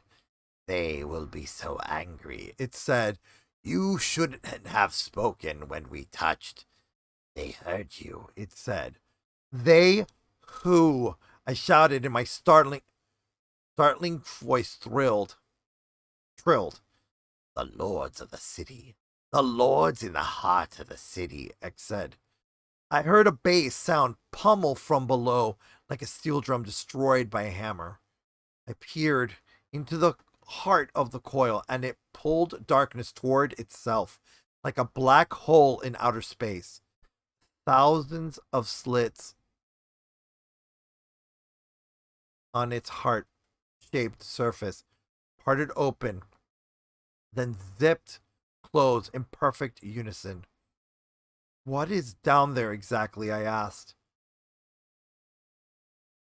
Well, the city, of course. The city that rests under the 9 underground rivers. Bullshit, I said, calling his bluff. This was the only way I could tell if what he was saying was true. His brow furrowed, his eyes squinted. You challenge me, X said. I do not lie. You, with your red heart and its thin blood, shall I take you down to the city myself so you can meet the lords who devour all? Did not want to meet any lords who ate anything. How do you know my heart is red? I said. This world has no light to see for you to see color. Because I have seen it on the other side in your world. But perhaps you'd like to see the lords now and experience your evisceration. Hell no, I said. I punched him in the nose and I wriggled from its grasp as he recoiled. The cuts on my legs were ablaze with pain, but I didn't care.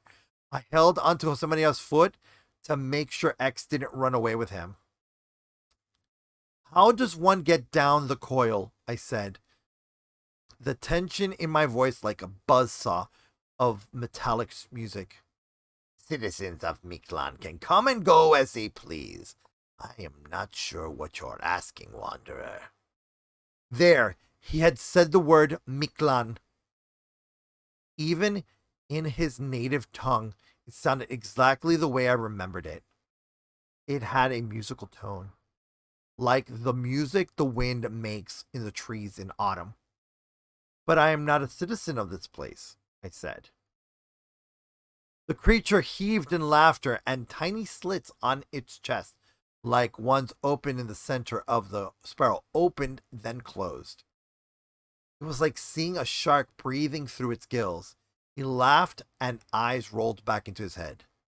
The delusions of the other worlds, X said. Sadness and laughter. I had to think of another tactic. What I mean is, if I asked you to take me there, how do we get there? I said. X scratched his armpit, and I realized then and there that he was only humoring me. I was nothing but a plaything for him. Enough, charlatan, X said. You are supposed to have all this knowledge already. If you can't, if I can't eat you, I can excrete you like the feces you are. X shouted. The music of that sound rang with heat, disease, and despair. Pain shot through my ear canals. I cried hard sobs. They emerged from my throat like a song of starlings, metallic, polyphonic, desperate. He took hold of my neck again, and we were climbing up the mountain, soaring up its walls as the creature's haunches sprang us forward. He held the limp body of Jose Maria in his other arm. We moved at an incredible speed, yet time passed in slow motion before my eyes. At the top, a starless sky and a jagged peak waited for us. I'll never tell what we. Oh no! Oh, sorry. That's her. I'll never tell what we've seen. I said. I promise. You like making deals, X said, and then he showed me his teeth. The gums bled in black, and I spotted about 6 canine teeth. It was like a shark's jaw inside of a dog's head. But you don't seem to understand. Nothing can be unseen. You know this. Do not barter with me, wanderer. X's voice echoed through the sky, and it occurred to me I must be dreaming. You idiot. You idiot, snap out of it. The grit that scraped my knees felt real. My nostrils on fire, the smells of the rot and dank water, and the sight of Osamaria still wearing his hoodie, and the tattoos he made on his arm still reminded me of his immense geekdom. They had a solid quality of reality. Just a dream is all in these walls. We had easily climbed thousands of miles within seconds, and now we rested at the top of a flat outcropping of the mountain. Black snow fell on X's shoulders, and I heard more music coming from inside his head. The razor sharp cuts at its center swelled open and shut again. I reminded myself to come out of the dream, and nothing. Wake up! But nothing. X laughed at me as he scraped his claws along the black snow. He drew runes in the powder. He no longer held us down.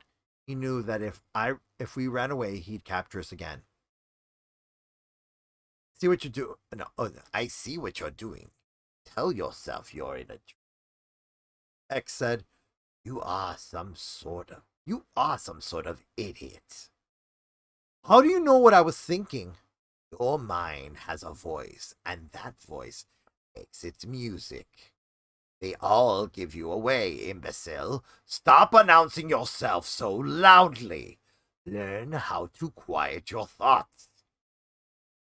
I took a seat next to Jose Maria, who was still unconscious. I pulled back his hair, and the loss of privacy, the sheer intrusion of this beast into my thoughts, made me feel as if something big, menacing, and unforgiving was ready to take me and kill me for real this time. My brother came back to consciousness, and his eyes peeled open. He screamed again, but when he made eye contact with me, he stopped. He pointed toward his heart and made looping circles around his finger. And then he pointed at X. What are you telling me? What should I do? I shrugged my shoulders. I couldn't tell what my brother was saying. I wanted to give him the power to speak, but there was no time. Then X barked like a real dog, a feral wolf, like an animal. All sound and all thought are music, wanderer, he shouted. You must be careful what sound you make with your body and mind. Even in your breathing, your music announces you. You know, when they bring the humans to my gate, none ever have made such cacophony as you. You are always silent. You are as loud as the oceans, vulgar bitch. Who brings you the humans? I said. Death, of course. What do you think I have a gate for? Death delivers them to me, and I take them down to the 9 rivers to the Lords. Their journey begins with me. All right, so we're gonna take a so we're gonna take a break. We're gonna take a break. I need some time to kind of drink some more tea and just kind of relax my voice for a little bit, because that was a good 2 hours of talking and reading. So we're gonna go take a quick 15-minute break, and then we will be back with Fuck the Others, Kill the Mothers, which is the next chapter. Yeah. So we're just gonna take a quick 15-minute break, and then we will be back with the next chapter, which is Fuck the Others, Kill the Mothers.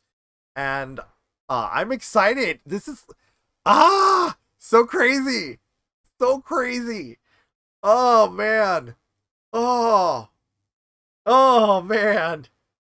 Oh, I'm just wondering, are we ever gonna get out of this place? It's just so creepy. So freaking creepy. But like I said, we're gonna go take a quick break, 15-minute break, and I will be back. I need to relax my voice a little bit. I can feel myself getting a little tired while I'm not talking. So I will be back, everyone, and I'll see you briefly.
All right, and we're back. Ooh, all right. Wow. Man. Ugh. Getting intense. Getting so intense. Man. Wow. All right, before we go back into the book, this seems like, from what he is saying, what X is describing is definitely that Shotol or Shotwalo or character that I was thinking of in my head. That is literally the Mexican version of Anubis. If I'm comparing it properly.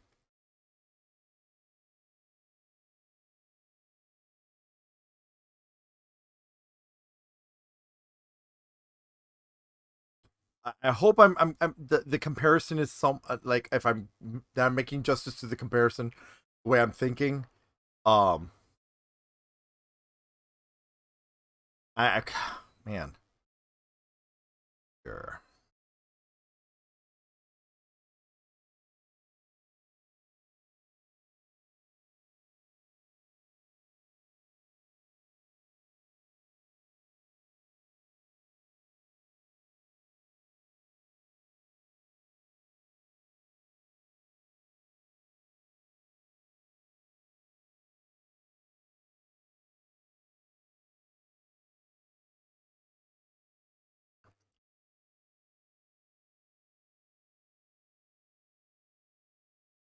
Yeah, because I'm what I was thinking of when I heard this name.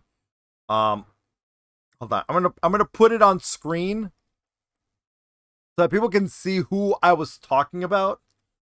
Um, oh wow, somebody actually drew. Um,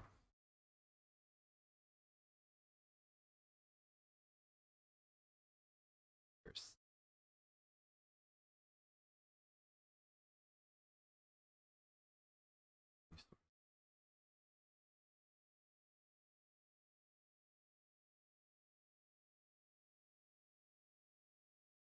oh no, oh, all right.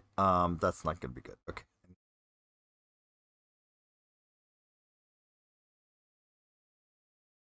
Well, I mean, let me see if I can make this work. Oh, well, I mean, I'm just gonna show. I mean, yeah, I'm just gonna show the image. I'm just gonna show the image of who I think it is. Of who I think it is. Um,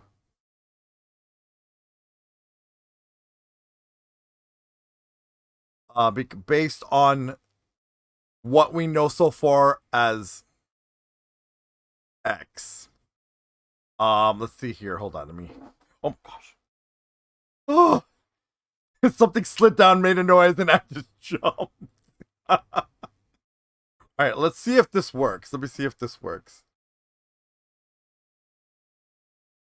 No, no, it won't let me do it. Okay, it won't let me do it. All right, I'm definitely gonna need something that's not.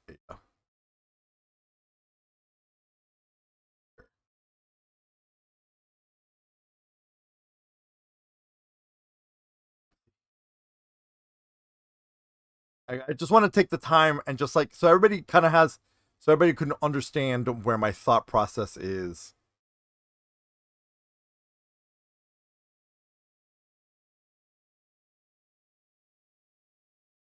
Okay, this one is. Okay, this one is. All right.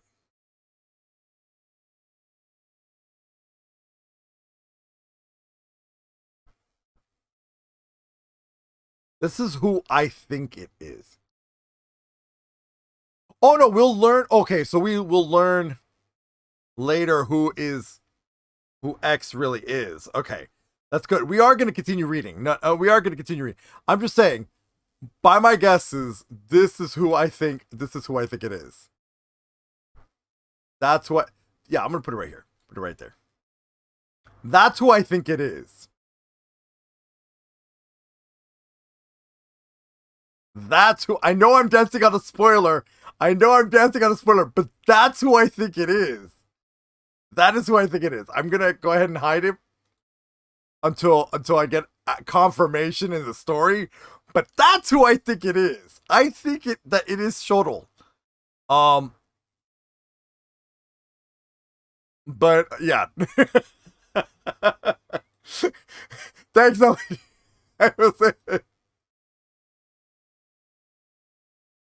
I mean,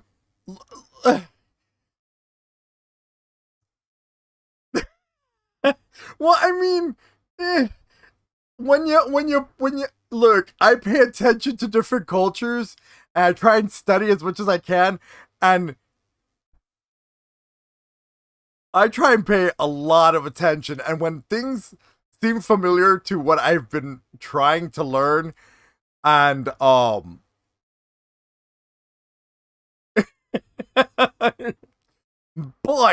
but let's keep going. Let's keep going, even though I basically spoiled it. Let's see, here we go. Fuck the others, kill the mothers. Do you know what it's like to watch more than 800 people drown, for all that death to pour into Lake Michigan like bile? Lord, I pray you are listening. My consciousness will always bear the scar of that cursed Eastland disaster in the Chicago River. The Diary of Jack Woodford, November 1st, 1915. Every song we've ever written is a fiction. But trust me, it's it's a lattice work. Our trilogy Our trilogy of albums, starting with the Violet album and ending with 2666, was written as a map. Thankfully, it's out of Google's reach. Sergio Anderson, lead singer of Archangel, slicing deep, screaming in quiet, the rise and fall of Scandinavian indie. Vanity Fair 2013. I didn't know that Archangel was real. I thought that was a band you made up. I didn't know Archangel was real. I didn't even bother to look that. I thought it was just a made up band in the book. All right, that's kind of cool that they're real. Okay. In the Aztec cosmos, the god of duality created the world. The goddess bore 4 children, all named Tezcatlipoca, the red, the white, the blue, and the black. These children, too, these children, too, embrace the power of duality. Jane Morgan, Clara Montes, a biography in 4 parts, 2074, Castor Books. Those things are. Okay, those parts are. Okay, I thought those were quotes from like actual like real things. Okay, no, okay, so those are written. You wrote those. Okay. Okay.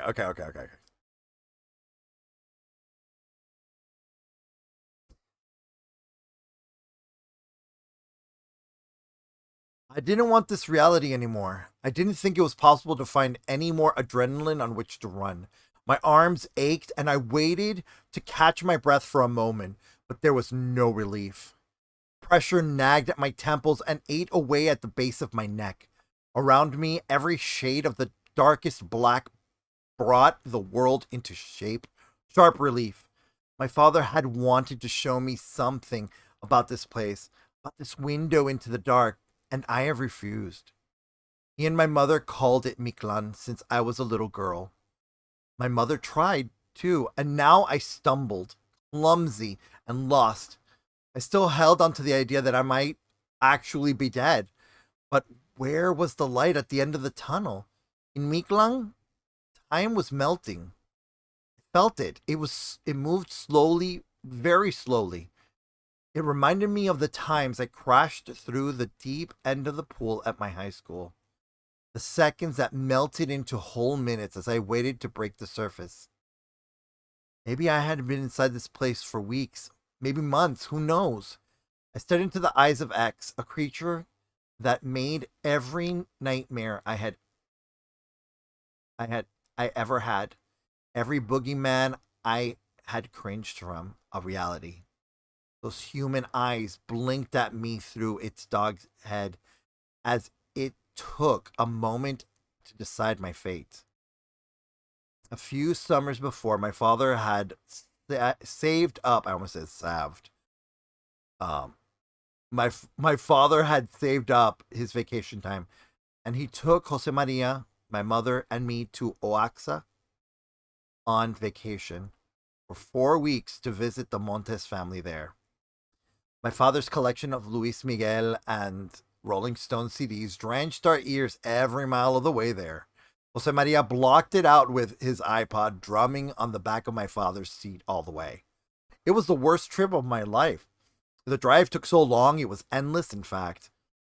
Each time we stopped along the road for a bathroom break or to get something to eat, things got dirtier, more weathered as we crossed over into Mexico. We arrived on a late Sunday afternoon in the city of Oaxaca. Relatives pinched my face, squeezed my shoulders, examined my hair. At the age of 14, the last thing I wanted was touch from anyone. And to top it all off, my mother asked me why I couldn't be more like my cousin Nadia, who didn't seem to mind their physical invasion from every relative. Nadia took me for a walk through the city. We walked under its colonial church towers, and cut through the mercados. Nadia's cordiality unsettled me. She was graceful, long haired, and perfectly suited for this place. I was not. My Spanish language skills were broken, and I felt they always would be. I fumbled in Spanish in Oaxaca, and I felt like no one forgave me for not having a better accent in Spanish. The air had an earthy quality that repulsed me. Nadia left me alone in my guest room, and I thanked her in broken Spanish. I lay on the lumpiest knitted blanket in a room the size of a closet in Oaxaca, overlooking an avocado tree grove.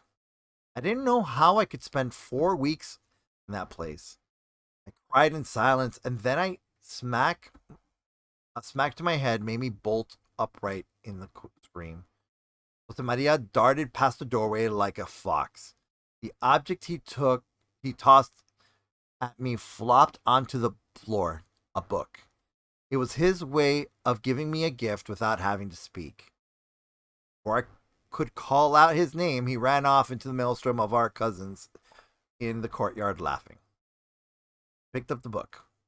The Grimoire by Stephen Knowles reading. I opened it, and within minutes I was gone, drifting into the world of water-based magic, imprisoned fairies, and the quest for Merlin's lost talisman, the Gold Finch. The Grimoire saved me during my stay in Oaxaca. It yanked me away from that house on a dusty hill and the daily trips we took to visit every relative in town. Aunts and uncles and cousins stopped accosting me with the question, "Do you have a boyfriend in Chicago?" During these visits to their houses during the mornings. And in the afternoons, I dissolved into the grimoire, sipping a bottle of jarritos in the side garden of the house, away from everybody. Inside the book, Hugh Bright, no older than me at the time, conquered a dragon from King Arthur's round table with a single kiss to its forehead, rendering her his servant forever after that. After I finished the book and I had returned back to Chicago in September, I had preferred Hugh's journey over mine. That was about 4 years ago. Since then, I had outgrown that book, and in fact, I had now almost forgotten the grimoire. It was silly information, and I had moved on to harder schoolwork and details that really mattered. Except that if you read more of those books, you might know what. Oh, except if you read more of those books, you might know what to do when a monster with a dog head tries to kill you. That was my voice. I heard talking to me in my head. But it could have easily been spoken by Jose Maria, who remained muted. Beast had been able to speak with me after he performed our blood pact. Jose Maria shivered in the blackness. Monster will gut him. He'll drink his black tears. You know it. I looked into the canine head above me, its gums lined with black pus, and its breath bearing the scent of violence. Its hard, hairless skin, dull and dry, was parchment, and the bulge in its loincloth was terrifying and ridiculously monstrosity. How I wish that I now that I that this thing I named X could be as easily conquered as Hugh Bright had tamed the dragon. Can't hurt to try. This isn't exactly a place that sticks to the rules. May as well go for it. X was so bony and jagged that I didn't think much of climbing his body like a chain link fence. I grabbed the loose skin near his ribs and pulled myself up. As I did so, his eyes went wide as saucers, and he grunted in a flurry of musical beats. His hard nails clawed at my skin, but I didn't care. I used the saggy muscles of his thigh for leverage, and I jumped onto his head. Its jaws released the reek of dead flowers and fish innards. I pressed my lips onto his foot, just like Hugh Bright as he conquered the dragon. No! Now! The beast shouted, and it tossed me off its body. I flew through the air and landed hard on my back. The beast took 2 steps forward, and he leaned over me. X took his claw hand and pulled the corners of his canine mouth apart. The flesh came apart like taffy at first. He opened his maw as his body stiffened. His eyes, those all too human eyes, jittered and vibrated in the nimbus of sounds that allowed me to see through the darkness, turned sharper, moving into a higher pitch. The jaw spread open like a flower as its folds spread out wide. I gasped. It was a travesty of a jaw, a machine of death. 4 rows of teeth curved outward as his gums rolled forward from his mouth. Jose Maria scrambled in the dark, blind, screaming in silence. He crawled on all fours. X made the rows of his teeth in his jaw bristle, and he craned his neck in an incredibly sharp angle. He shouted once at Jose Maria, who curled up in a ball when he heard the musical bellow. Then the creature craned his long neck back toward me. He shouted again. My breast shook, and my ears felt like they were bleeding. It was a shout made of hollow sound, hard, everlasting. It was lonely music, like the blues, but bereft of soul. His eyes swelled and threatened to split open. And then screamed one more time. As he did so, a smell emanated from his body. X released the smell of the woods, something floral, something made of dirt and rain. Marigolds. The beast smells of marigolds. As the smell reached my brother and me, I experienced several visions, several experiences, all at once. I was immersed in a dormitory, huddling under my bunk. My legs burned as I held my breath. I pressed my lips together, not to let out any sound so I could not be heard by the man with the knife who had just butchered the other women in the house just a minute or so ago. Seconds passed, and I couldn't hold it any longer. I let out my breath, and took another breath.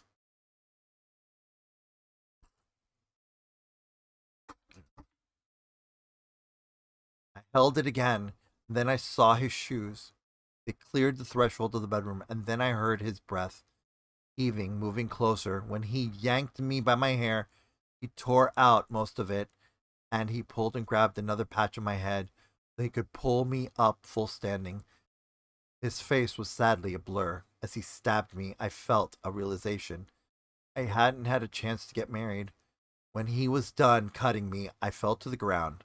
The last image of my life was a chunk of yellow paint on the wall and the stranger's calves in front of my nose.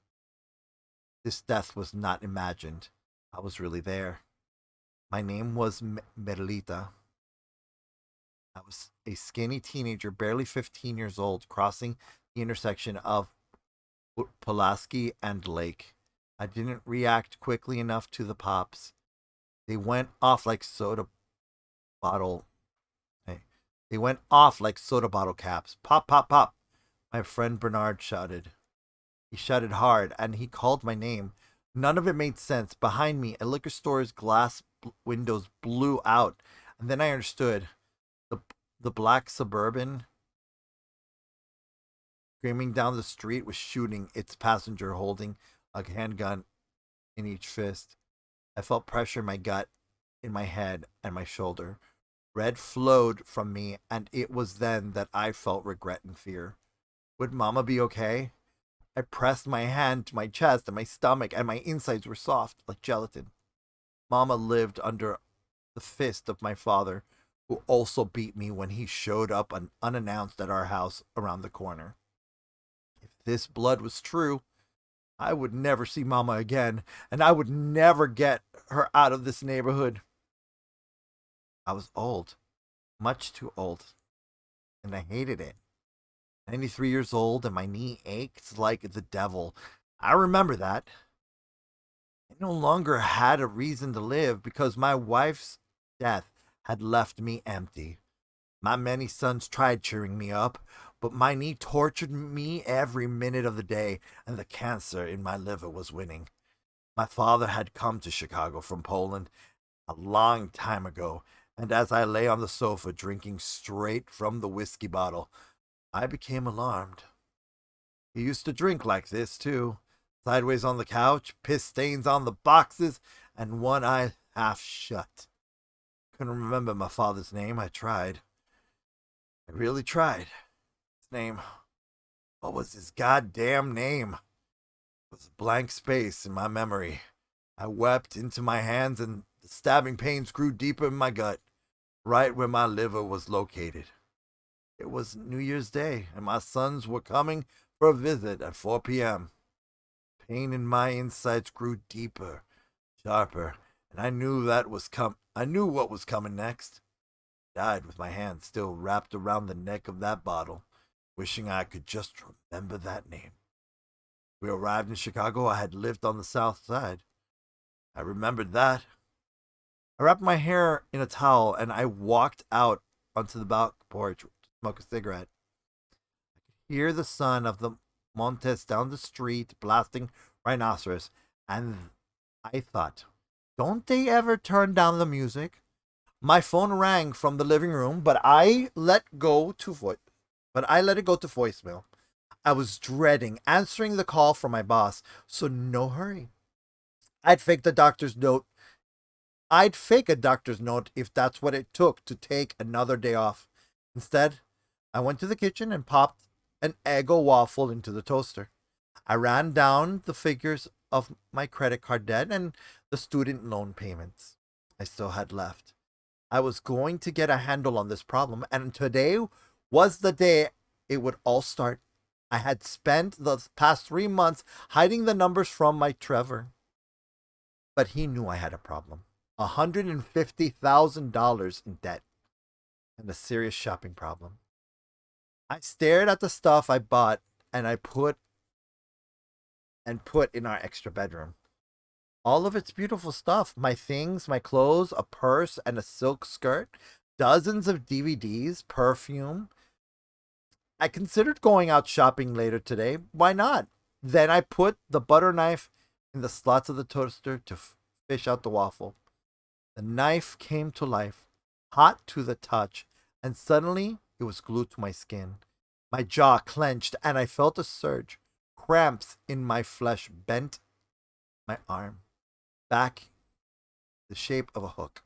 My lips trembled and fear filled my being. I shook, my whole body clenched, and I felt my eyes cook eyeballs cook, and my hair begin to smoke. The clock that was plunged into the wall popped, and the fire broke out from the socket. I didn't fade on out into death. It was more jerky than that, like a TV set flickering on and off. I tumbled into a place of fear, and the last thoughts in my head were those of that credit card bill for $14,000, $14,608 that lay on my counter as my retinas and my corneas burned. I smelled my own body fat cooking, and the dark came over. Each plume of marigold stench thrust those experiences into me, and my eyes watered. I vomited black liquid onto the dirt, and the bends in my stomach were ghostly music. "Want more, wanderer?" X said. I shook my head. "Then you know not to try touching me like that again. Never touch me." "Am I dead?" I asked. X was still holding his jaw open from the corners of his mouth, and his tongue rolled out like a snake. He pulled the corners up, and his grin mocked me. He walked toward us again, and in swift move, he grabbed Josemaria and me by our collars. He leapt over the rocks with grace, and as we cut through the darkness, I felt as if we were flying up the side of the mountain. "I don't want to give up there." "Stop it," he said. The mountain peak felt wrong, all wrong, and I knew we weren't supposed to go there. The toes of my shoes grasped the rocks beneath us, and I heard screeches above us. Birds were circling this mountain. They had always been there. I just couldn't see them until X's nimbus of sound lit them with its tone, and I could see their textures. The whole flock, it stayed close to us, scanning with dozens of eyes. The birds stared at me with a deep knowledge. These were like no birds I had ever seen. Their bodies were solid, but made of the blackest smoke. Their eyes and flat faces stared onto me, and they left trails of smoke in the moonless sky. They're owls. We reached the peak of what seemed like seconds, and the final point was nothing more than a mound of snow, black and glittering like the same snow I knew on Earth. "If I cannot keep your guest as my present, you must leave," X said as he hurled us up the snow mound.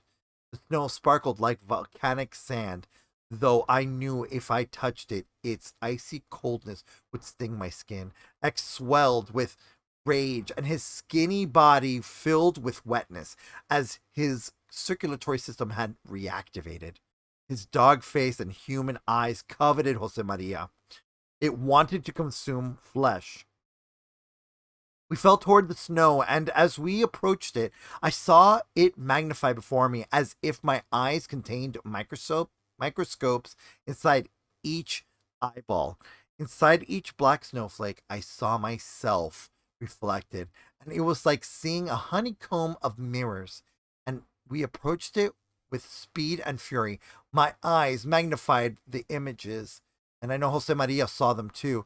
We had been here before, thousands of mirrors before us, and my brother and I inside each of them, each one. We barreled toward the snow, and when we made contact, we passed through it like bodies through gelatin. Sound swallowed us up, filling our ears and blasting our bodies into the ether. Sorry, hold on, give me a second. Whew. Give me a second.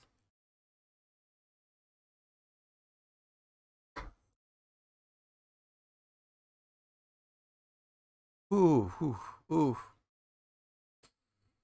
Oh goodness. All right. Sorry. All right. We struck a hard object. What it feels like. I know, adventure. We struck a hard object. What it feels like to hit the pavement at 1106 West Lawrence Avenue in November, wet and slick, and oh god, so good. You say that. LED, you write that. I felt that. I have felt that. I have slipped and fell. I know that feeling. I know that feeling. Um, in November. Ugh. Here we go. I had never been so happy to feel gray water slide on my cheek. I breathed in exhaust and the smell of French. Yeah, it is an intense feeling. I had never been so happy to feel gray water slide down my cheek. I breathed in exhaust, and smells of French fry grease, pho, injera, and motor oil. City air. But what was even better was seeing color. Red stoplights, the emerald tees of the green mill off to my right, and the gorgeous brown of the back of my hands. Light spread everywhere, and where it shone, colored flowed. Things are no longer black. Tears came to my face, and the wind got knocked out of me, but there was glory on my right as Jose Maria landed with a thud next to me. I heard a dull crack near his hip. The sound was glorious because it was a sound from the real world. It felt familiar, and thankfully, it didn't emanate music. We were back. Jose Maria scrambled to his feet and withdrew his Samsung from his pocket. Piece of shit, he said as he tossed the two halves of the phone into traffic before us. It hit the windshield of an SUV driving east on Lawrence Avenue. The driver pulled over across the street. I stood up, straightened my skirt, and I blinked over and over and over to make sure I was really here, really back. The driver of the car stormed toward us. His belly bounced over his belt and his face reddened. What the fuck is your problem? You want to start something? He shouted. Jose Maria spat out, coughed, and his voice choked on a syllable. He coughed again, and I heard his voice loud and clear now. Step the fuck away from us. I'll beat your fucking ass, my brother shouted. Red spots bloomed from thin cheeks as he shivered with anger. Jose Maria ran toward the vehicle. This was nothing I had ever seen him do before. The driver stepped backward, almost stumbling over himself. Jose Maria punched the passenger side window, and the window rattled. He then took his closed fist, raised it up his spiky head, and slammed it down on top of the car. He didn't leave a dent, but the noise of his fist slamming on the steel rang out like a gong. The driver stepped back into his car. He locked himself in his car as Jose Maria ran up to the window. Step out of the car, asshole! Screamed my brother. Jose Maria was still shouting at the car as the car took off. I heard rhinoceroses' sonic boom rock the building. The show was still on. My brother stood across the street from me, shivering as it started to rain. Jose Maria held his hand to his throat and smiled each time he spoke. I can talk, he said. Felt tears welling up behind my eyes, but I fought them back. A deep sense of confusion was washing over me now, and I felt slightly dizzy. So much time had melted inside that world of darkness, I turned around to face the building looming over me. The glass of the Aragon ballroom doors looked as innocent and inert as ever. This wasn't supposed to happen like this, I said. Clara, did you also see what I saw back there? Back through there? Shared hallucination, right? I said. I don't think so. Okay, glad you said that. Me neither. Jose Maria pulled up his hoodie over his head and he sank his hands in his pockets.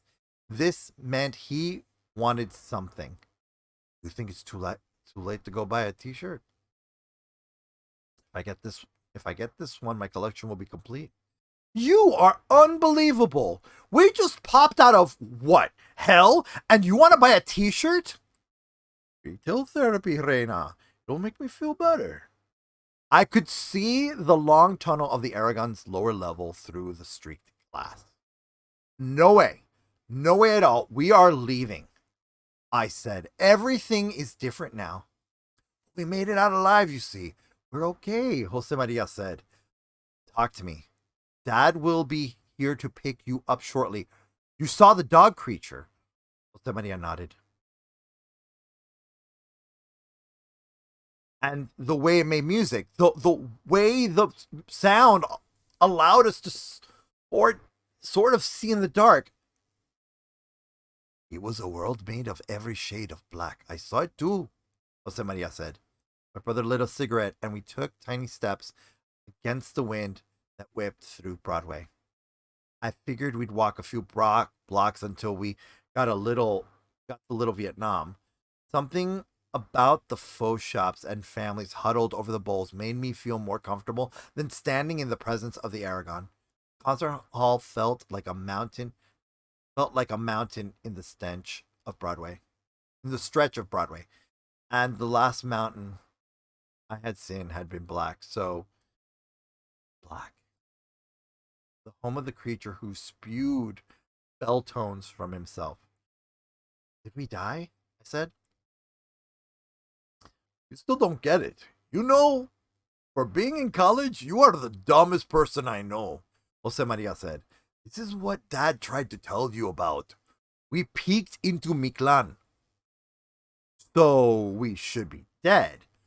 No, stupid. Not dead. All we saw was a tiny glimpse, just the gate, he said. That's what the creature called it, a gate. Exactly. I mean, who else would be guarding it but Chotol? Choloro. Am I pronouncing that correct? Yeah, Xoloto. And I pronounce it later. Xololo. The word escaped Jose Maria's lips like an elongated whisper. Xolotul. He knows the thing's name. It was the most terrifying thing I've ever seen. Okay, now that we've gotten confirmation, hey everybody, Xolotl. We're gonna keep it up. We're gonna keep this guy up here. Actually, let's make him smaller. Let's make Xolotl smaller. After that experience, I think we deserve a tiny Xolotl. There we go. Little tiny Xolotl. We're gonna keep adding. You know what? This is what we're gonna do. The more we read and get introduced to different, this is what we're gonna do. I think this is what we're gonna do. We're gonna, every time we get introduced to a new mythological character, we're gonna find the I guess the pictograph of this character. Pictograph, I think that's what it's called, the pictograph. And we're gonna put it out. And we're gonna put them on the screen. So that way, like, as we progress and learn more, we'll have like actual images of them on the screen. So that's what we're gonna do. We're gonna build. It's gonna be like I'm gonna build it right across, like from the right down here. I'm gonna just basically right all right down here. We're gonna make a border of all the characters. You know, Xolotl, all of them. That's what we're gonna do as we get introduced to them. All right. I'm not gonna do the pictographs of red, white, blue, and black.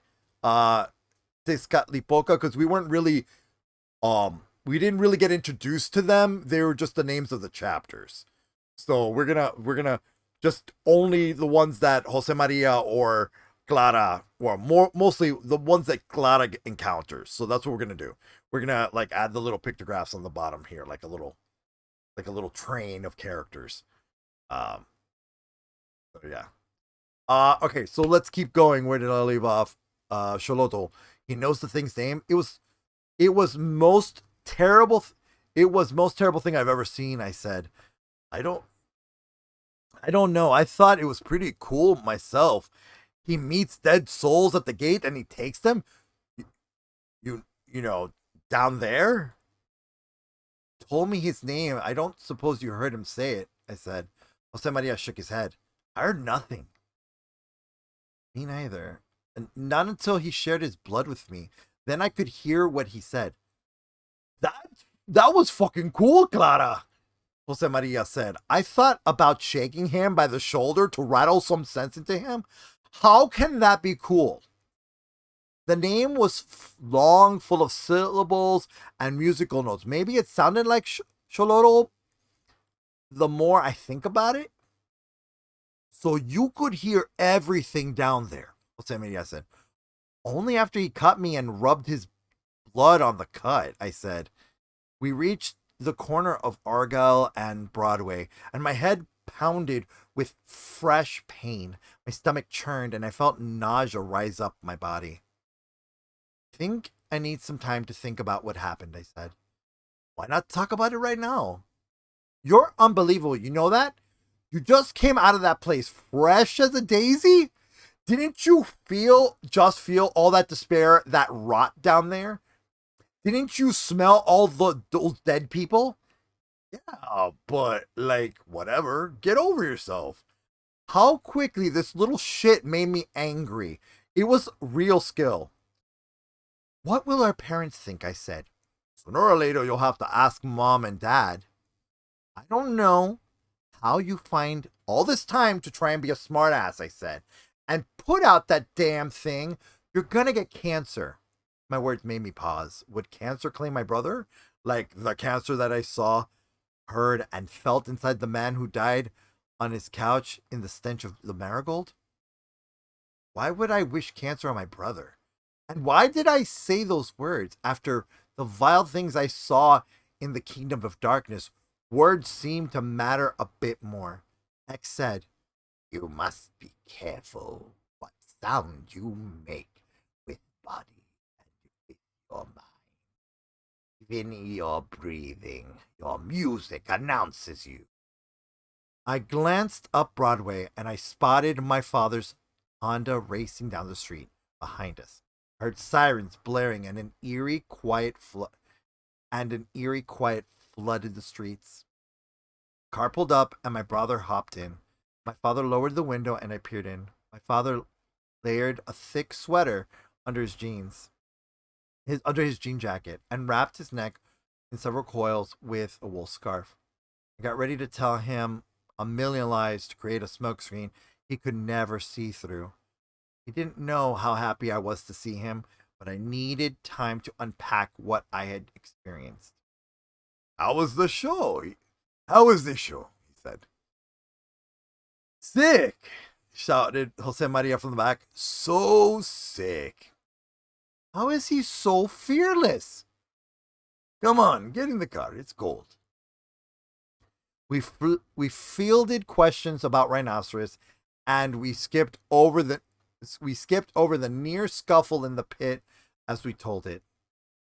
My father had no idea. During the drive up Broadway, nothing broke the eye contact that Jose Maria and I held through the vanity mirror. I pretended to check my makeup, and he and I held our gaze. I kept my mouth shut, and Jose Maria knew I'd beat his ass if he said anything. This time, he held the information in. I had no idea how I was ever going to tell my father about what happened. In doing so, I would admit that he had been right all along about Mictlan. And if he was right about that, he might also be right about the things of the OLF. The OLF! The thoughts about my real life with the OLF popped back in my head, and I was grateful. We crossed the intersection at Sheridan, and I remembered I was supposed to host a meeting the next morning for the OLF. I had no idea how I was going to do it. I still felt sick to my stomach from the journey to the dark, but I wasn't going to let anyone down. I popped the door handle as hard as I could when we arrived in front of my dorm. I glanced back at my brother one last time and I said, I'll talk to you tomorrow. Don't sleep in. Never sleep again, Jose Maria said. Scout's honor. He held his hand up, showing me how he crossed his fingers. Wait a minute there, my father said. You're not leaving without giving me a time picking you up tomorrow? What? I said. Pain throbbed in the base of my neck. I have an OLF meeting tomorrow. We are marching next week. You really don't you really don't read your mother's text, do you? My father said. I don't care about your meaning about sorry. I don't care about your meeting. Your Aunt Minerva will be expecting you at her house. The baby, yes, early again. They sent her home today, and that means we can go visit them tomorrow. I will pick you up right here at 2 p.m. Don't be late. Jose Maria shook like a marionette in the back seat. He laughed without a single word. See you tomorrow, Reina. I crept into my bunk that night, and I tossed and turned, afraid of dreams. Thankfully, none came. Eventually, I slept, but just for a bit, just for a handful of hours. The next morning, I washed my unease away with 4 cups of coffee with lots of sugar, lots of cream. The OLF meeting locations were never decided until 2 hours before, when we each got a message through IRC.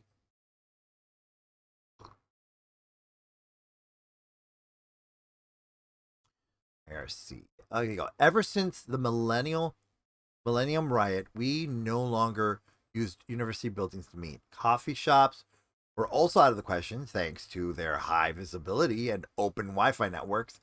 Instead, we chose old diners. The greasier, the better. Today, we were told to go to the Golden Nugget on Lawrence Avenue. Sounds familiar. That place sounds familiar. We filed in batches. We filed in batches. No meeting could ever be larger than about 6 to 8 members. This also helped keep a low profile. Most of us were students, some were not. We filed in around the circular booth and we poured maple syrup over flapjacks. The taste of those flapjacks, fluffy cakes, and the thick butter that dripped from their edges was heavenly. It was a drastic extreme. Sorry. It was a drastic extreme. The opposite of Miklan, in fact. And I wanted the taste of those flapjacks to last forever. I couldn't tell anyone how much I appreciate every element of the real world.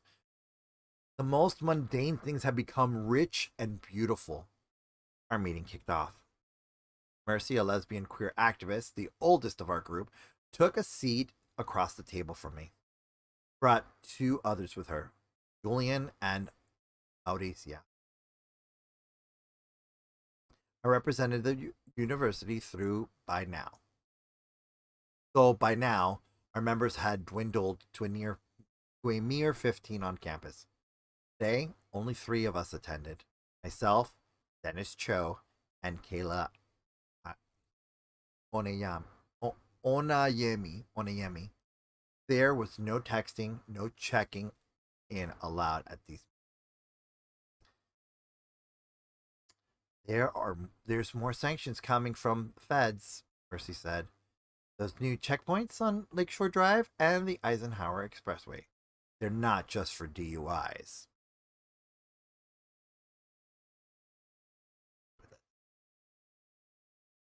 They're scanning the driver's license, said Julian, Mercy's trans boyfriend.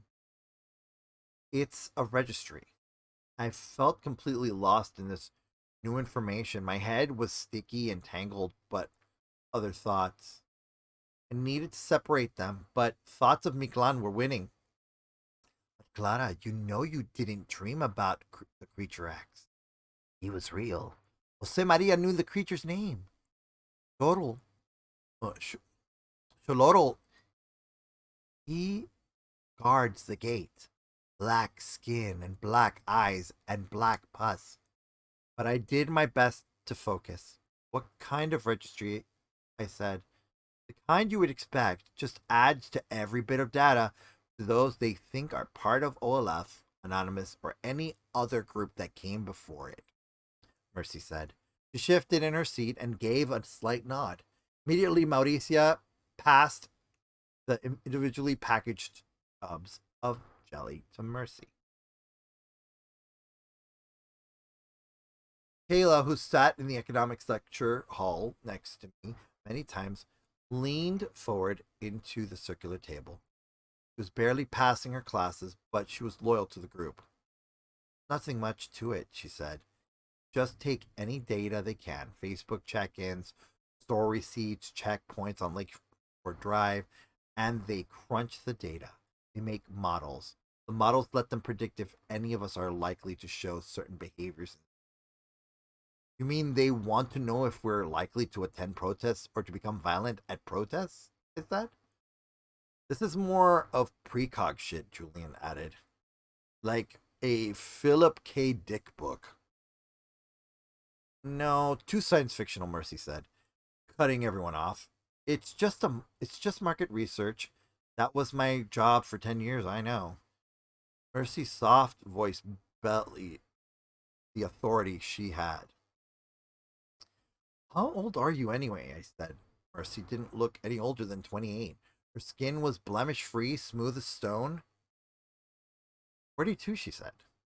I felt out of my depths suddenly. What left was a decentralized movement, one in which we could all have a voice, a chance to say our piece. But I still admired those who put in all the time to lead the movement. Suddenly, Mercy seemed to command more than dibs on grape jelly. She had real experience. Lada, you grew up in Little Village, right? She said Mercy. Her amber eyes appraised me like a jungle cat in the dark. Sure, I said. My mom and dad still live there. Exactly those people who should be joining our next event, she said. I agree, I said, but we need everyone, the unemployed, the African Americans, everyone. One group at a time, that's how we got there, Mercy said. Systematic. There's another event planned, Dennis said. Dennis had come up from nothing. He had been born on a boat coming from Korea, literally on his way to the US as he absorbed information like a sponge. I could see him work out dates and interlocking thoughts in his mind as Mercy continued. The Millennium Riot was just the beginning, Mercy said. If the city responded with force, deadly force, then we retaliate by coming back stronger. Actually, if if it's still unclear who shot first, Dennis said. Get fucking real, Cho, Mercy said. After hundreds lay dead on that grass, you still have the gall to post it this idea still? Still? Dennis wasn't going to let it go. There's been so much analysis. The tear gas on the Pritzker stage. 5 minutes pass. Then shots are fired. The YouTube recordings. There's about 30 that have unusable footage. They show protesters firing with handguns. But whose shots first? Dennis, who? There's not enough evidence, Dennis said. He'd been into his Monte Cristo, but the cold stare from Mercy stopped him mid-chew. Any of you want to follow these theories to their tired end? You can step, Mercy said. We came here to cause change, not to side with the Mayor Amadeo's political machine. So, where's the event? I said. I wasn't going to let Mercy bully Dennis. Parade of Lights on Michigan Avenue. The parade took place every year the weekend after Thanksgiving. And the goal, I said, to put on a show. They bring the lights, we crank them up. We make them burn, Julian. Putting that. I'm sure I'm gonna use that, Mercy said. She jotted a note. This time we'll be tailed this time we're being tailed by the cops. So the plan's different than during the Millennium event, Mercy said. Everyone breaks up into their own mini pockets of groups, and they get a few kicks whatever way they want. Shut down websites, prank the cops, spook the tourists, whatever. Whatever? Julian chimed in. Julian's frizzy hair floated above his shoulders like a wiry mass. The wisp of hair evoked the thin essence of the owls made of smoke who flew inside Miklan. I shook my head to clear my thoughts. You need a shrink girl. Get back to business and focus. I think we need to make a statement against the lack of investigative journalism, I said. Hila and I were just talking about this recently when I was hospitalized. I found virtually no decent coverage explaining what really happened to those who were there marching. This sounds good to me, Mercy said. And your plan? Don't know yet. I need to make one. I said. Good, Mercy said. Can't wait to see what you come up with. I wasn't sure I liked her tone of approval. Let's meet here next week. This is enough of a plan to get us started, Mercy said. We paid for our breakfast, and when we opened the door, when we opened the door, we opened the door. Sorry, I'm being invaded by doggos. And when we opened the door, where did I leave off? Oh, we paid for our breakfast, and when we opened the door, winter had arrived. Ice pelted our faces, and the cars maneuvered just a little more slowly than in autumn.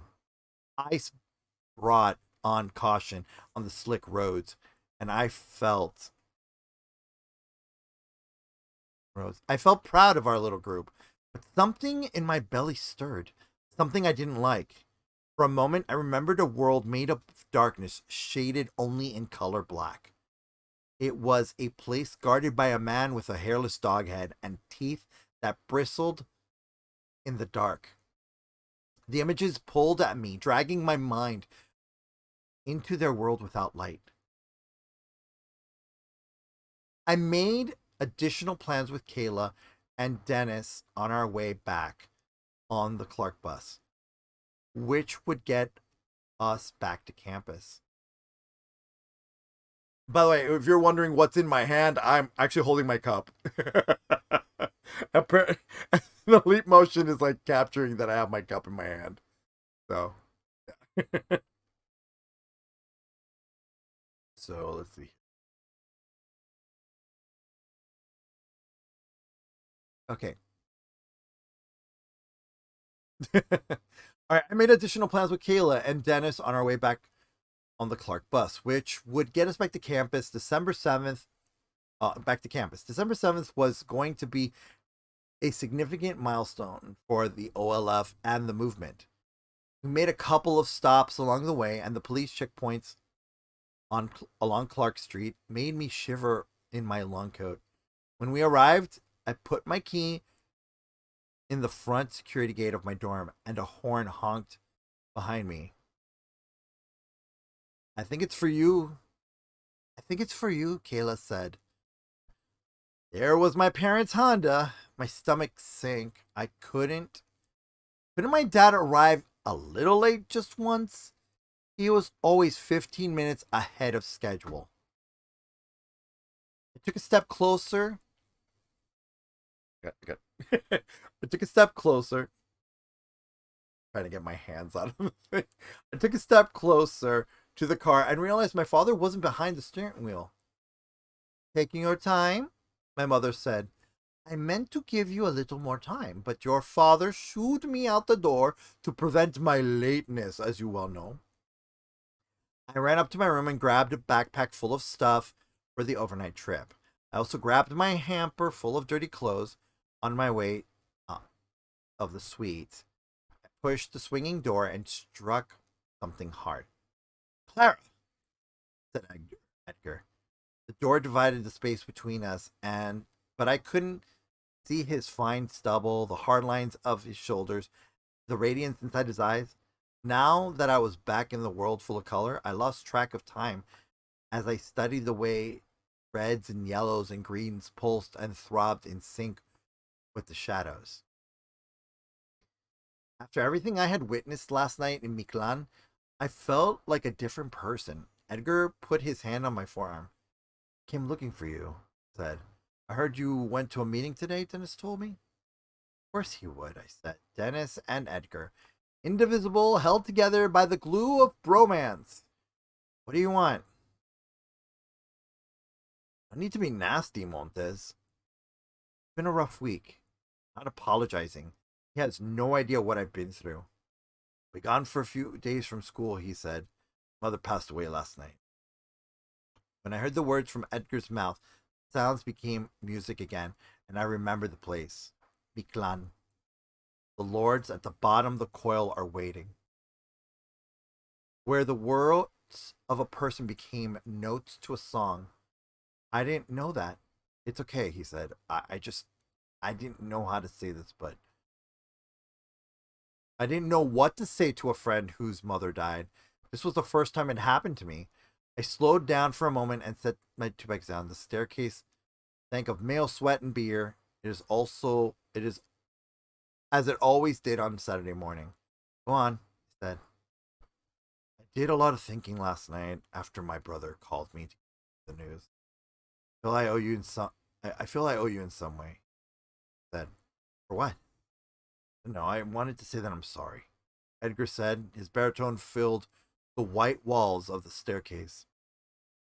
Edgar had been one of the first people to see my new face when the bandages came off. After the after the cosmetic surgery, I was never going to be happy with the new nose and eyes and lips that the scalpel gave me, and yet he had kissed the subtle scars under my jawline and kissed my reconstructed lips. Of course, that felt like it was a long time ago, too. We had stopped touching, seeing each other. I understood now that we had even stopped being friends. But on those early mornings, weeks ago, when I had crept into his room, he had seen and touched my new face in a very real way. I'm sorry, too, I said. What happened? My mom went in for routine surgery to remove a cyst. She had complications from operation. No one saw it coming. Time began to drip again. I had felt this before. The slow travel of each second elongating into longer moments. I had never known Edgar's mom. Never would. I expected him to cry, but he just stared off into space. I knew I had to come to see you, Clara. My brother's picking me up later today. I'm going back to Ohio to stay for a while, Edgar said. I bit my lip and gave him an awkward hug.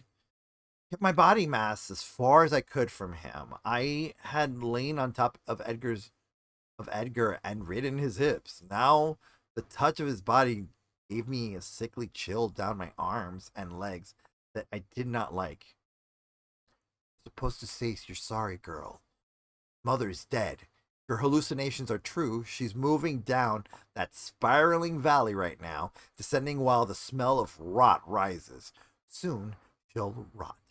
Soon she'll be sent down into the black chasm, and her innards will float on the water of the 9 rivers.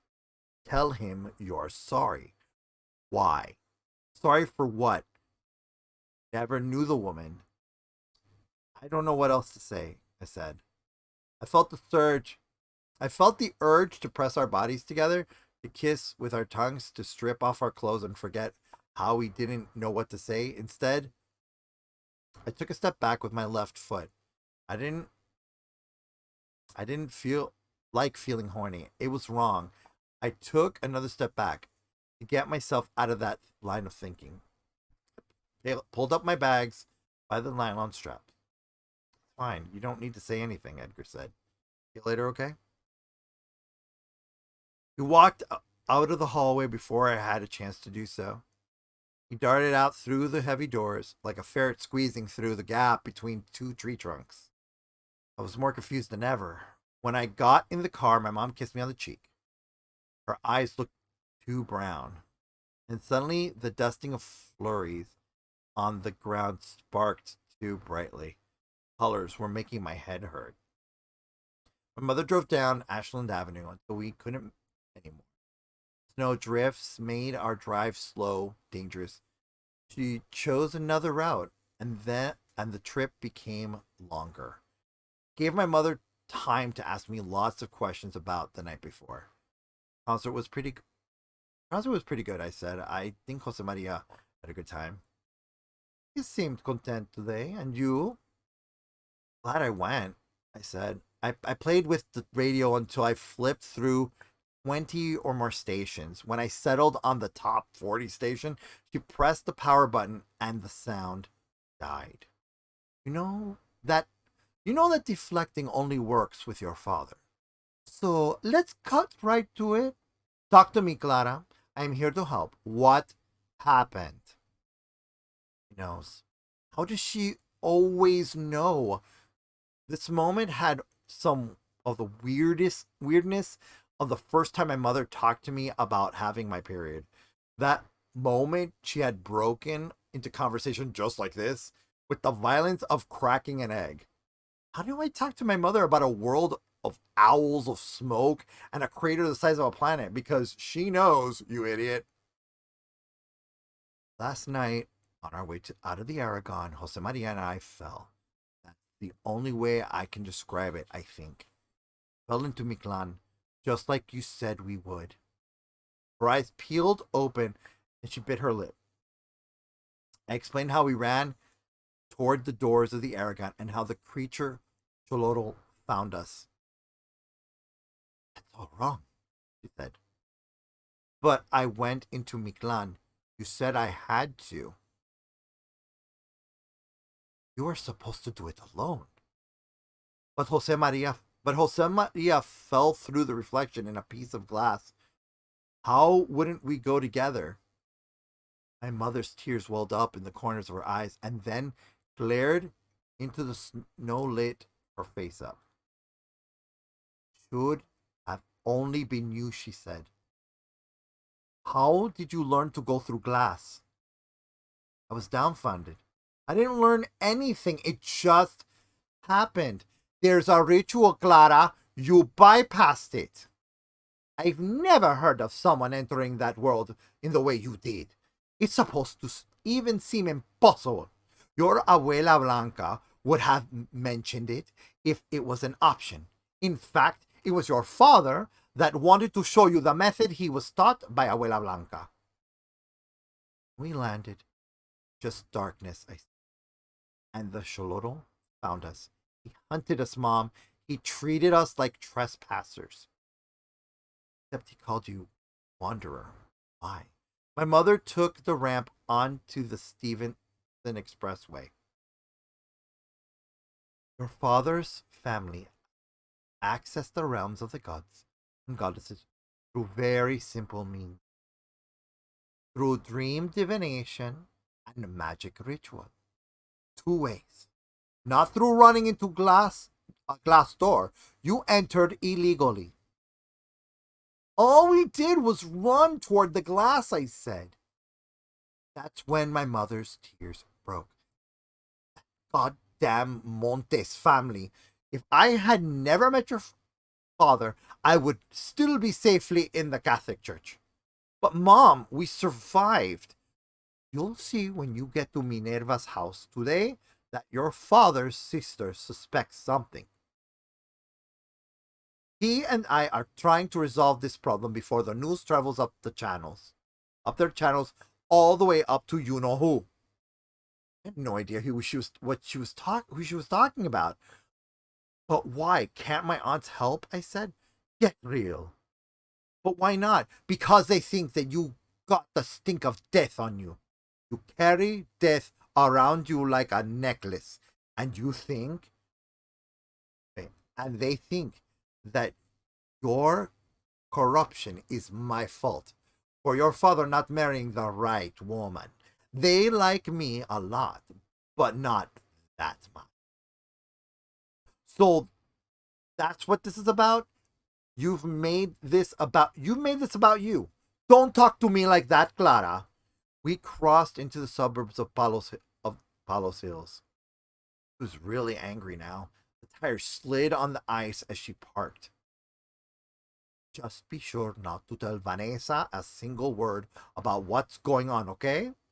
Vanessa was my father's older sister. Mother only used Vanessa's real name when she was really angry. That's the you-know-who she was talking about. You mean La Negra?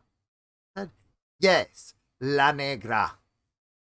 We walked up to the driveway of the wide suburban house of my aunt. I took a deep breath.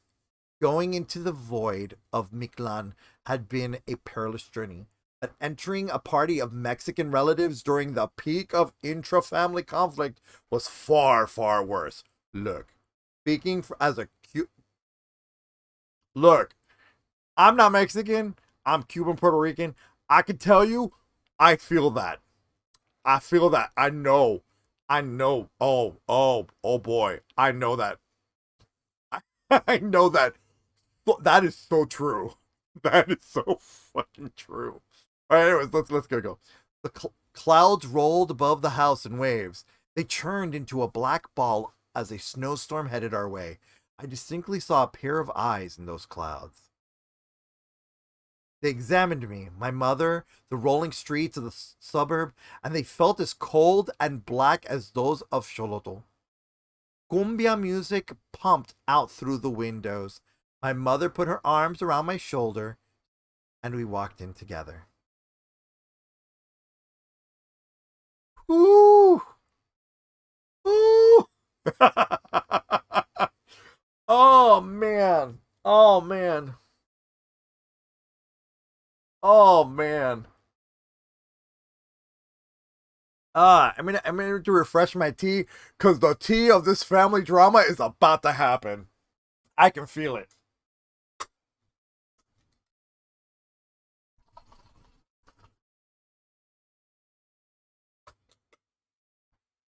The reason why I resonate with it, the reason why I resonate with this is because my father married my mother. My father's Puerto Rican, my mother's Cuban. My Puerto Rican family doesn't like my mother because she's not Puerto Rican. They wanted my dad to marry the quote unquote right woman. So, as far as that's concerned, I felt that. And the thing is, growing up, even as a child, even though they never said it to our faces, my brother and I grew up knowing that conflict. Like, my brother and I, story time for this, like, it is story time with Darkborne. So story time with this. Let me take a sip of my warmed up tea. Oh, that's good tea. Growing up with that kind of family, look at my Cuban family embraced my father, loves him, and whatever. My Puerto Rican family has done everything to make my mother's life miserable. Why? The only reason? Because she's not Puerto Rican. Only reason why they didn't like her. And I'm like, what? What? But growing up, no. My brother and I, since we were very little, we're not stupid. We picked up on that so much. So much so that there was a point that my brother and I confronted our Puerto Rican family about it. To the point that we were like, if you want anything to do with us, then you need to stop talking shit about our mom. Because do not think that just because we're little, we do not pick up and hear everything you were saying. Our mother begged us to be quiet for a long time because we kept asking our mom why. Why do they keep talking to her that way? With this fake kindness and this fake sincerity. And yeah, no. Family drama, I get it. Totally get it. The whole thing about the marrying the right woman. I feel this. I feel this. I feel this. All right, so let's try and get through as much as we can because we've still got La Negra. We still got to read the chapter of La Negra, and then there's 1, 2, 3, 4, 5, 6, 7, 8, 9, 10. 10 more chapters after this, so we might actually get through. We might have 2 more parts. As far as like, I don't know how many chapters we can get through. Probably like 2 or 3 more um, streams of this. I will, however, I will definitely read the other stuff too, like the afterword and the bonus materials, because I kind of skipped ahead just to see what the bonus material was about, and I saw that it was about something about rhinoceros talking. So I'll definitely read and make sure to read that. Like I only skimmed it really quick, just to see what the bonus material was. Um, the little short story in the bonus material. All right, so let's get to La Negra. Here we go. Okay. My husband is white and I am black. When our son was born, his family never failed to make racist comments about the color of my child's skin. 40 years later, my mother in law still talks about it when it means good to have good skin and hair. So much we have we've improved as a species. Political scientist Krya Driscoll, United Nations Commission on Genomic Ethics. Geno, gen- wait, Genomics Ethics, 2047. Daddy, what does regret mean? Video meme origin approximated in the Orbital Surf Video channel 2014. The Lord and Lady of Miklan do not care. They will eat your dog, your grandmother, and your newborn child. They will eat you too. They devour everything. Archangel, tunnels that lead from the city of the dead to the city of dust. The Golden Architect, full sequence, 2010, Reckless Records. Arms exploded outward with every step we took inside Minerva's house. Mom and I were insects that were in Venus flight. Were insects. They were Venus flytraps. Clara, Juliana, Clarita, Juliana, and Clara. Every hug came with kisses on the cheek, the forehead, and just as I finished that hug with a cousin, aunt, or uncle, those arms ushered me toward another. We had to move around the dance floor, which had exploded into applause. All adults and most of the grandchildren danced, but when the toddlers decided to join in for the cumbia, all my relatives went wild, whooping, hollering, laughing. I soon lost sight of my mother, who ended up in the back of the house near the kitchen, while I looked for my Aunt Minerva and her newborn. Minerva was the youngest of my father's 6 sisters. She and my father had always been inseparable, and now they sat on a sofa, side by side. He took her newborn from her arms and brought him over to me. My father kissed me on the cheek during the exchange, and then he was gone to go drink beers with the men in the living room. He kept his eyes distant, far away from mine. He didn't want to let on that anything was different. I took the baby in my arms, and he stirred for a moment, brushing his nose and then falling back to sleep. He was still red and lumpy, but his clean smell and the big eyes of his round head stirred something in me. He was a beautiful baby cousin, Jonas. Jonas. He's so pretty, I said. He'll be a lawyer like his dad, Minerva said. She liked to predict, and often. There's only one prediction that's true. You're learning that now, aren't you? I pushed the thoughts aside and I squinted under the throbbing colors of the blue. Of the blue baby blanket and the walls of the green living room. Just days before this tiny infant had emerged from my aunt's body, I had never stopped to think much about babies. Not until now. After everything I had seen and witnessed, I wanted to find a place where there were only brand new babies and their smells. If I could about places like Pritzker or the gate to Miklan, I would do so now. Maybe you'll let me babysit sometime, I said. Only when you're off during the summer. You have school to about, Minerva said. After all, you're going to law school too? I let her words hang in the air for a moment. I grated my teeth. I had never talked to my Aunt Minerva about what I intended to do when I finished school. Well, actually, I was thinking of changing majors. Don't even think about it. You'll be just like your uncle Horatio. Where is he? Go get him. Go get him, would you, Clara?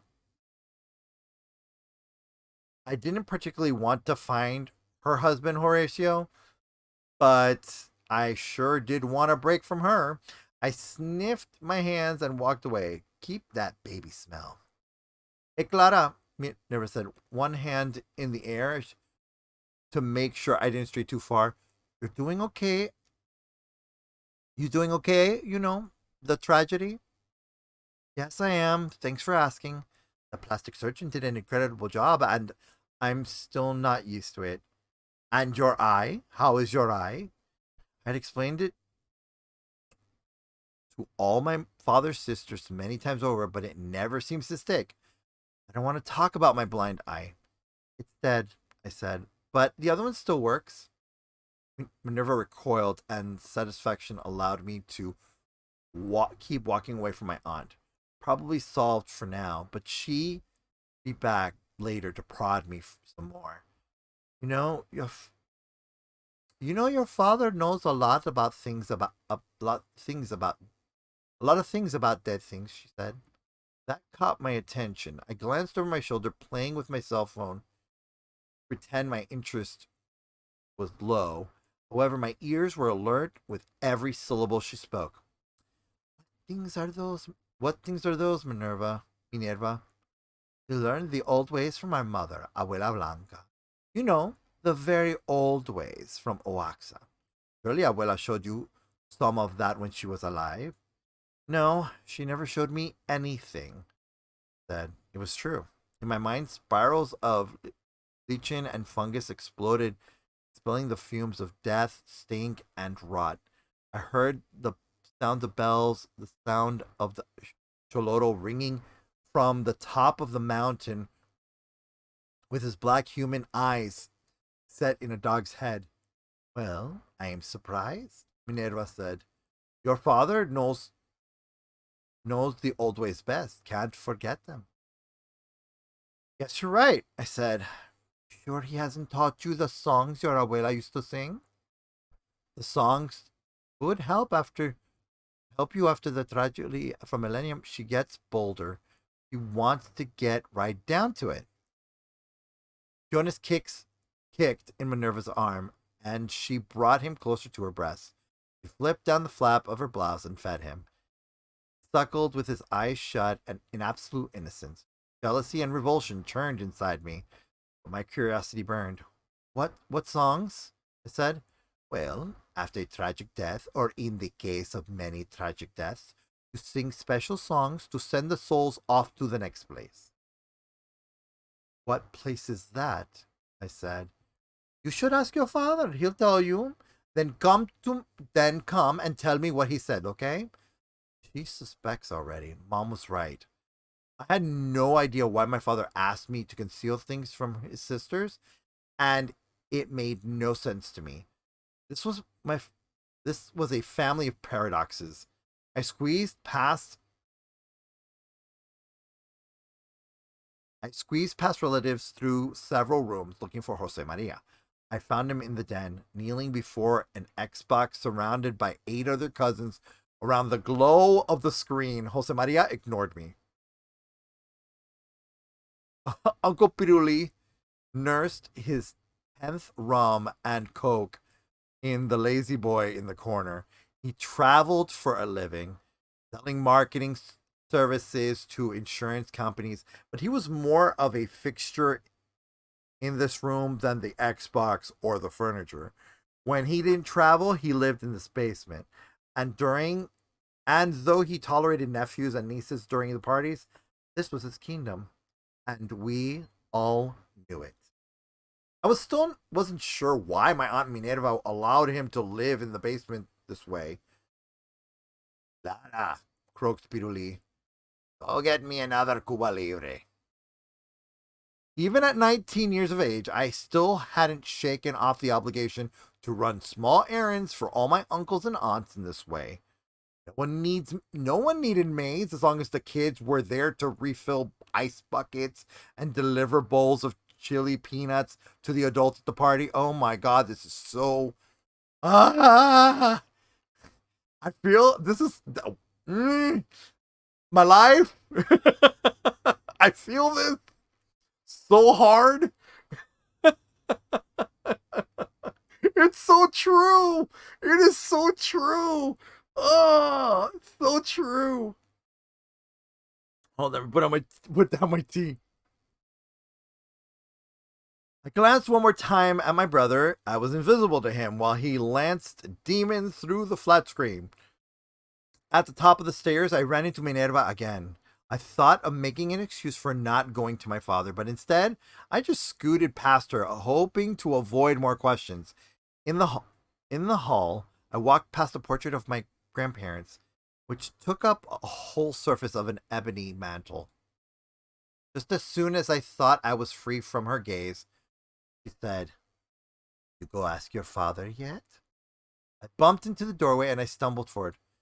Man, I want to go back to school right now. Get me out of here. This monster of a house went on forever. It was easily triple the number of rooms of my parents' house in the city. And I knew I could go sit for a moment in the TV room upstairs. The magnetism of the Xbox would ensure none of my cousins would end up this far in the house. My head was starting to pound and gray spots floated in my vision. Headache time. In the 1980s, every single one of my father's sisters had left Little Village, trading in their bungalow rentals and apartments for homes in the suburbs. Even when they had the chance, my father and mother refused to leave our house on 26th Street and Kedvale. It's a love for this. It's a love for the city. My father had told me once when I asked when they were going to move to a nice neighborhood, and at the time I was only about 9, and I coveted the giant bedrooms of my cousins' homes and the long drives where we could play without fear of a car or bullet. But now that I was in university, I was glad my parents had stayed put in the city. Every single one of my new friends at school had grown up in the suburbs like the one Minerva chose when she bought this house. They were homes filled with space and light, dramatic and filled with Pottery Barn furniture, but I no longer related to those things. Maybe I was like my father. Maybe a city was better. As a result, I still felt at home in Chicago, in its alleys and in its anonymity. Was my father upstairs, perhaps? Took to the stairs. Most of the lights were turned off in the upstairs portion of the house. My footsteps echoed, and beneath them, the bunny hop beat of the cumbia vibrated through my shoes and socks. Minerva decorated every room in the house with two types of images: Monet prints or cats. Jungle cats, house cats, Siamese, Garfield. Every room except the TV room. In this room, the walls were bare, and the TV and DVD players' black surface made austere shadows. Portraits of her cats dotted the bookshelves, and I got ready to flick off the light and head back downstairs when an object caught my attention. At the far end, I spotted the rocking chair. My grandmother Blanca's rocking chair. When she had been alive, she planted me in her lap in this very chair, and I screamed. Screamed again, and I kicked out my legs. I jammed my elbow in her soft belly, and my sobs finally forced her to let me off. I had been I had been scared of Abuela Blanca back then. Her face looked old and different, and the chair creaking noise reminded me of the dark gap in the basement of my parents' house. But she was dead now. Now I was alone with the chair. I brushed my fingertips on its armrests, and relished the smooth feel. But she's down there. Abuela Blanca was there, in the dark world. Nowhere, don't you? She's dead. It's dirt. Somewhere in the world of soot and stink. Down there. Shitty. Said out loud to myself, stop it. Of course she was dead, but was I to believe that she had gone down to the land of black mountains, black dirt, and air?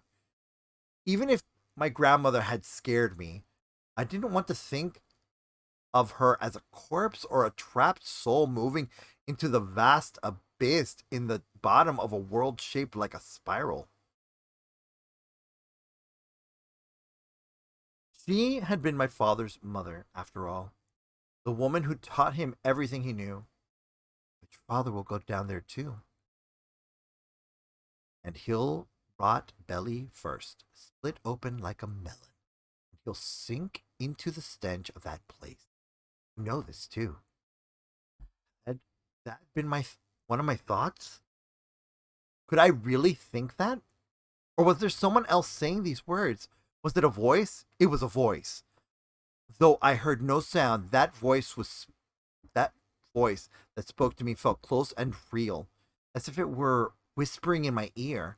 Its rhythms were lavish, and its tones sounded like a night swamp. The way it filled my head reminded me of the language of music that the Xolotl initiated me into with his blood, and it had felt that close into my thoughts. I took a seat in my grandmother's rocking chair. My feet pushed me back, and I rocked for a few moments. For the first time, I considered that it was only mental illness, progression of mental illness, that was making me hear voices. Mental illness that started when I had the shit kicked out of me at Pritzker. But it's not in your head, Clara. I'm right here. Can't you hear me? I'm in the room with you. Don't you see my teeth? Can't you hear the rumble of my gut? Can't you feel my blood thumping in my body? I caught a movement in the bookcases, and I stopped the chair from rocking by planting my feet on the hardwood. A shadow stretched over the bookcase next to me, and it shifted, bulging outward like a fist through pantyhose. Shadow floated at eye level where Minerva kept her cat encyclopedias and her ceramic doll collection. Throbbed, defying the light that created it. And I heard a rustling sound like leaves in the mouth of October. Just like the voice, sound came from inside me, clear as anything I could hear with my ears. I have been here with you, nuzzling you. Why do you hide from me, Clara? I took in long breaths, trying to calm myself down. Fight the fear. Another shadow shifted next to the first one, and the triangular shape bent itself like taffy. What, huh? They were twin shadows now, dancing about 10 feet in front of me. They formed into a shape. I was looking into a pair of eyes, blinking, staring at me. They were big eyes, and I didn't dare imagine just how big their owner would be.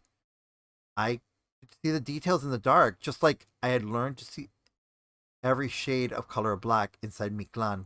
Their eyes glistened with wetness, and veins marbled their surface. It had no eyelids, just a membrane that flickered over the eyeballs as if it were blinking. You gonna bring me your little cousin Jonas too? You'll let me suck on those little eyeballs? I will squeeze them between my teeth like grapes. Jonas, I thought, I can have the infant and your uncles and your aunts. Bring them all to me, Wanderer. Your voice. The voice that used that Wanderer. I let out a scream, but my hand muffled it quickly. I rose from the chair.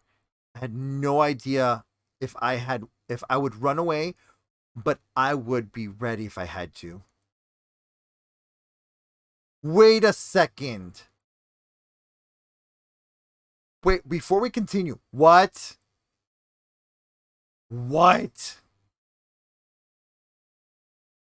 What?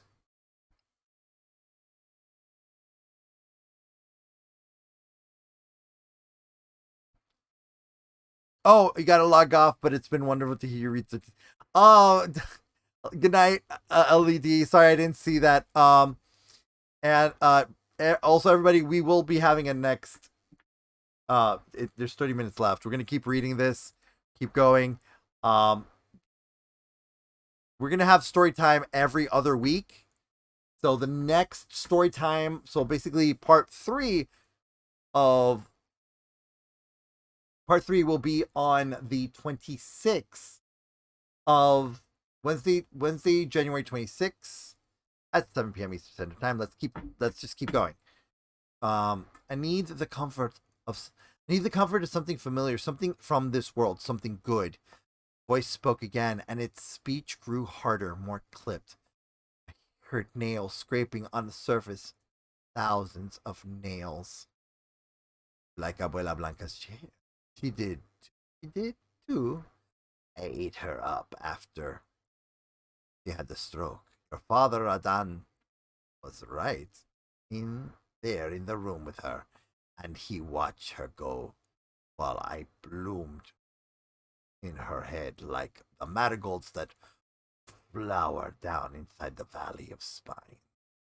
Her grandmother, so old, so ready, she was praying to Jesus Christ when she died.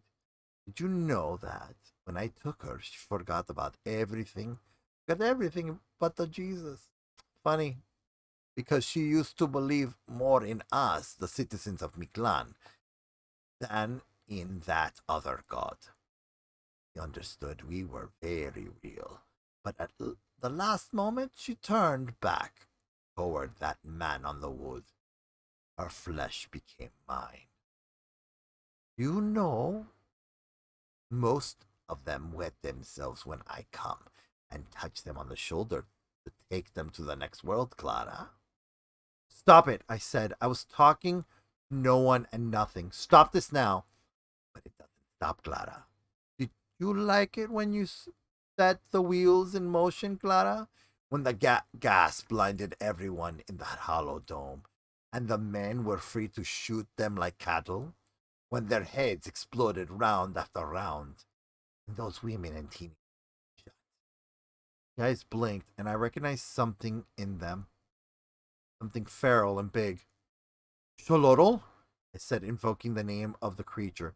I had called its name once, and it stunned him, perhaps. Thunderous music sprouted from the bookshelves. It was angry music, full of metal and acrid tones. Music died, and the sound of clicking nails returned. I am not Xolotl, Wanderer. But I can send the Xolotl to fetch you. He can do my bidding too. He knows your scent well. Okay, so this is not Xolotl. Who is this? Who is this? We just asked. Okay, we just asked the same thing. Okay. Hey, who are you then? I said. I am the keeper of the law in Miklan. You don't know my name. You should know my name. Let me whisper it to you. My eardrums burst with pain from the needles of sounds that stabbed my brain. My breasts stung like fire, and I felt things like cockroaches all over my body. The sound of music, its melody was built of sandpaper, belches, and the tearing sound of teeth on flesh. The name I heard was nothing like Xolotl's true name when he had given it to me at the gate of Miklan. Send me more true tribute, Wanderer. Millennium Park was not enough. I took slow steps backward, ready to bolt out of the room as soon as I got close enough to the doorway. I wanted Xbox. I wanted Corona. I wanted Cumbia. I wanted my mother's prying eyes and anything else that was happening downstairs. I wanted away from this thing. Am I imagining this? I said, interesting idea, the shadow said, but how can you imagine me? With those without a tonal do not have imagination. A tonal. Tonal. Those without the tonal do not have imagination. But one thing is true. They know who you are. Who are they? Who are they? I demanded, my hand on the doorway finally. The Lord, the Lady and Lord. The lords that live inside the black heart beneath the coil. Come see their faces. You will never forget their faces. They will kiss you long and hard, and you will feel the pleasures of the body, the ejaculation of your mind. Come, Clara. I bolted out of the door. Fuck this, I thought. I pivoted on my heel and darted into the hallway. I slammed into limbs and breasts and the soft textures of knitted sweaters. We tumbled on the ground and I kicked out my legs and arms and I kept my screaming quiet, my fear tight inside my belly. Clara! Shouted my mother. Her hair was tangled in mine and she tossed me off her. She was flat on her back and she got onto her knees to inspect me. Get up, she said. I was stunned and my headache and it filled me up what Jose Maria called me. She lifted me up in what Jose Maria called Mexican mother move. She put a hand under my armpit and then hooked the other at my hip and lifted me up as if I were made from pain. Cálmate, niña, she said, and she slapped me. That was also part of Mexican mother move. Clara Hortensia Montes Olmedo, she hissed. She said my full name. Now I knew she was angry. I felt the shadow back in the TV room and I wanted out, but my mother held her eye contact. Soon I was breathing slowly again. I saw it. Saw what? Black eyes, I said, blubbered, and all of it spilled out. This other thing talked to me. It's not the Xolotl. It's something else. And it says I have no tonal. I have no tonal. And is that like not having a soul, Mom? She smacked me hard again. My cheeks stung from her slap, but then I was crying into my mother's hair and you have no tonal, wanderer. Come with me, my mother said. She moved fast through the hallway. She opened the last door on the left, the one that led up to Minerva's attic on the third level of the house. I looked up into the white stairway and saw many hard triangle shadows, and I knew that thing I saw could move through them, bend them, so I could make a pair of eyes. And I didn't want him to make my mother or me or anyone else. Take, not make. But I had to trust her. She was my mother. There was a baby below, for God's sakes, and this monster was up here. This monster up here wanted to eat everyone in the house.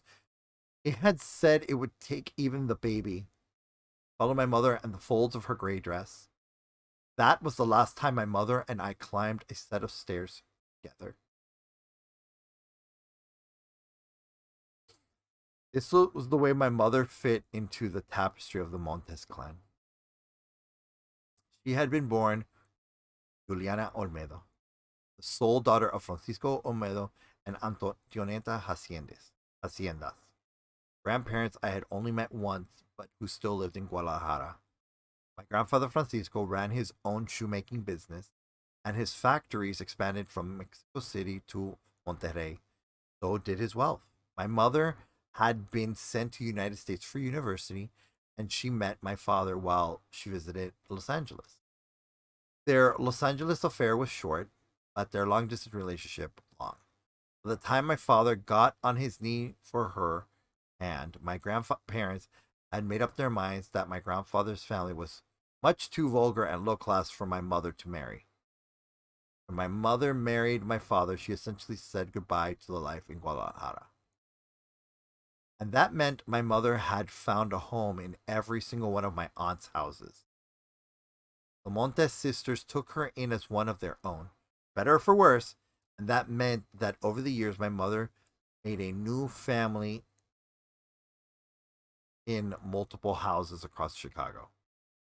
Minerva in Palos Hills, Paca and Olguita, both in Berwyn, Patti in Bridgeport, and Dolores in Tinley Park. And then there was the oldest sister, La Negra.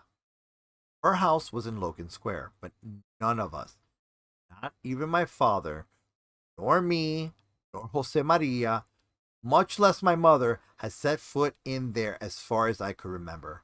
La Negra was absent from today's party. She was not a party person. You would think that having an aunt called La Negra would be a very racist thing, and it was. It also wasn't. I had tried explaining this to my friends on campus, and I had run my around my own words in circles in silly political correct excuses. The Montes called their older sister Veronica La Negra because she was indeed negra. Our grandparents had originally hailed from Veracruz, a place filled with Caribbean blood and African ancestry. Veronica's hair and skin stood out in stark contrast to the siblings. Even our grandmother had called her La Negra. I had witnessed our uncles crack jokes about her skin and kinky hair, and they had held their bellies to contain their cackles. Our great uncle often suggested La Negra should take up her career in dance because, you know, it's in your blood, Negra. Well, when La Negra, still used to attend parties and hip hop songs, came on the stereo at our birthday parties, hands ushered La Negra to hit the dance floor. And even my father told her she should show us what the Veracruz blood was made of. La Negra had never taken well to these comments, and so she stayed away from pretty much all of us. And yet she was the closest to my father. If my partner in crime was Jose Maria, my father had La Negra. La Negra steered wide berths around my mother, and in essence, she only chose to communicate with my father. I knew cross worlds had been exchanged between them and Jose Maria's baptism in 1990. But like many of the grudges that existed inside the Montes clan, they remained for years without being spoken about explicitly. My mother and I emerged into the attic, which had been carefully painted in white. Cheap IKEA furniture provided places to sit and relax. Though the space functioned more like a giant warehouse, the belongings of my grandmother Blanca were stored up here, and were as were those of our great uncles and more. It was impossible to ignore the power of La Negra in this chilly corridor. When my abuela Blanca and my grandfather Dario died, La Negra had collected all their things and brought them up to this attic. But no one touched any of these things without La Negra's permission. She might not attend family gatherings, but she was the keeper of the things. Grab that box, Clara, and bring it over here. My mother said, hurry. I brought down the box on the mantel. It was an old tin sewing kit. Its circular shape felt good under my hand, and the old time lettering on the top had faded away. Now it just shined in a dull gray under the track lighting. I sat down on the side table to my mom's chair. Mom, all this secrecy is, well, I'm just gonna say it, annoying as hell. We can't tell any of my aunts about Miklan because it's more serious than you think. You don't know half of it. You didn't go there like I did. Oh, you don't know. You don't know half of it. You didn't go there like I did. It's the worst place I have ever been, I said. My mother considered my words and nodded. She ran a hand through my hair. You're intent on not following instructions. So I thought I'd try talking to you my way, away from your father, woman to woman. Mom, I don't know what to do. Did the Sholoto give you any instructions? No, it just wanted tribute. I didn't tell her he asked from Jose Maria as tribute. And your tonal, did you see it? Your father believes that if you find your tonal, that the shadow that hovers near you would stop haunting you. Huh. Don't I wish I saw nothing, no tonal? The Xolotl dragged us, Mom. It tried eating me, but it told me its name in the language that they spoke there. In Wahadlo? No, it wasn't Nahuatl. That can't be right. None of your father family members ever got direct experience in Mictlan. It's forbidden. But nevertheless, we expected Nahuatl to be spoken there.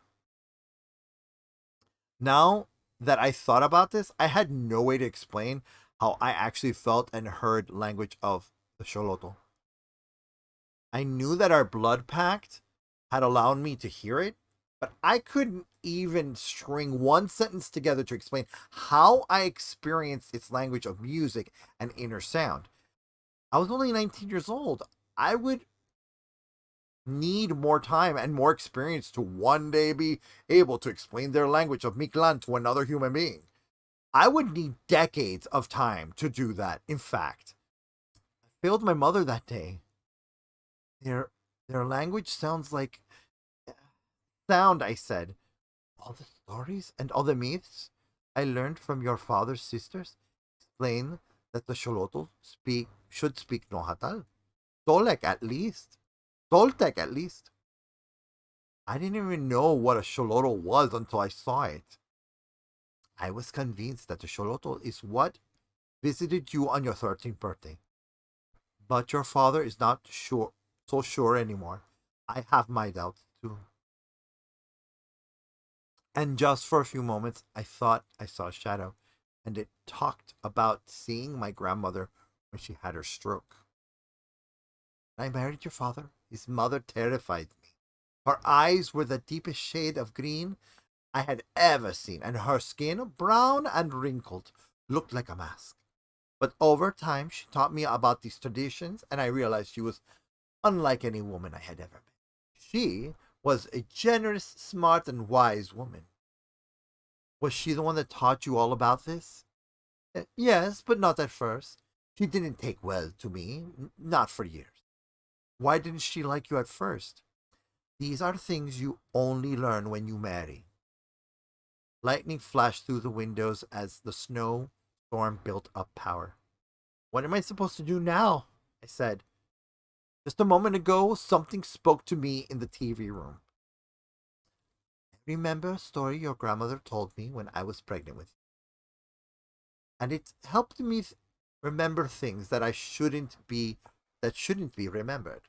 But I think I know what it is you saw in the library. And it's not Shloro, it's worse. Your grandmother called it a spirit, the Okulin. All right, we just got introduced to a new one, Okuyin. Okuyin. Okay, Okuyin. All right, let's look up Okuyin.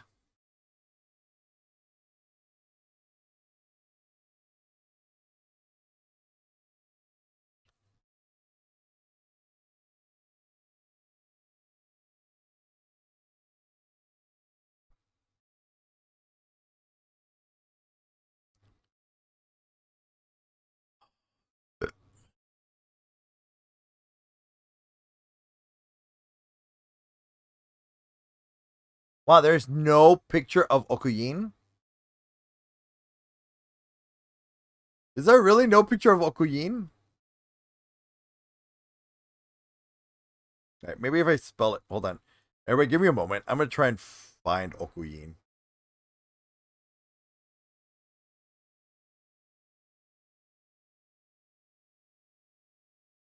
I think it's because it's missing the accent, probably. Give me a second.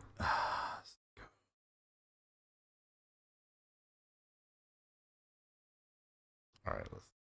Okay.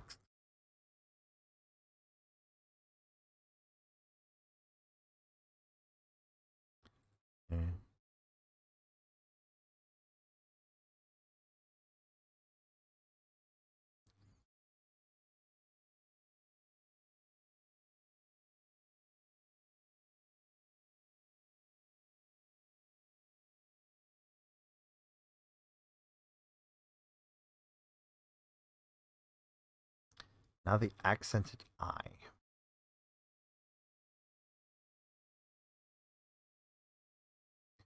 Where is the accent? Which way is it going? Okay, that way.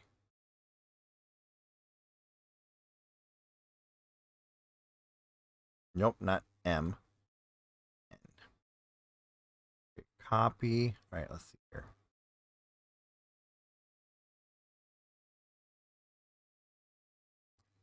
Are you kidding me? Not finding it?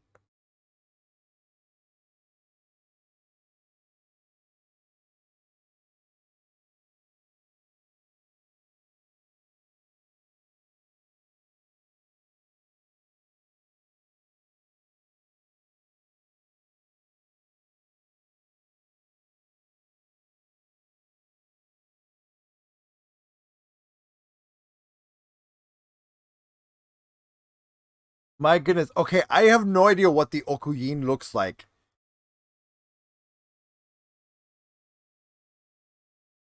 Like, I want to add the Okuyin.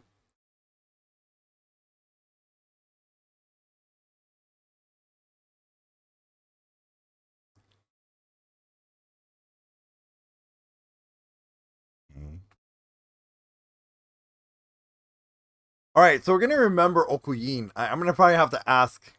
I'm gonna have to ask a lady.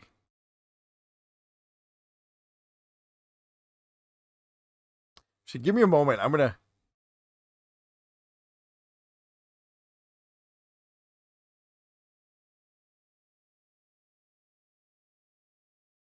Okay.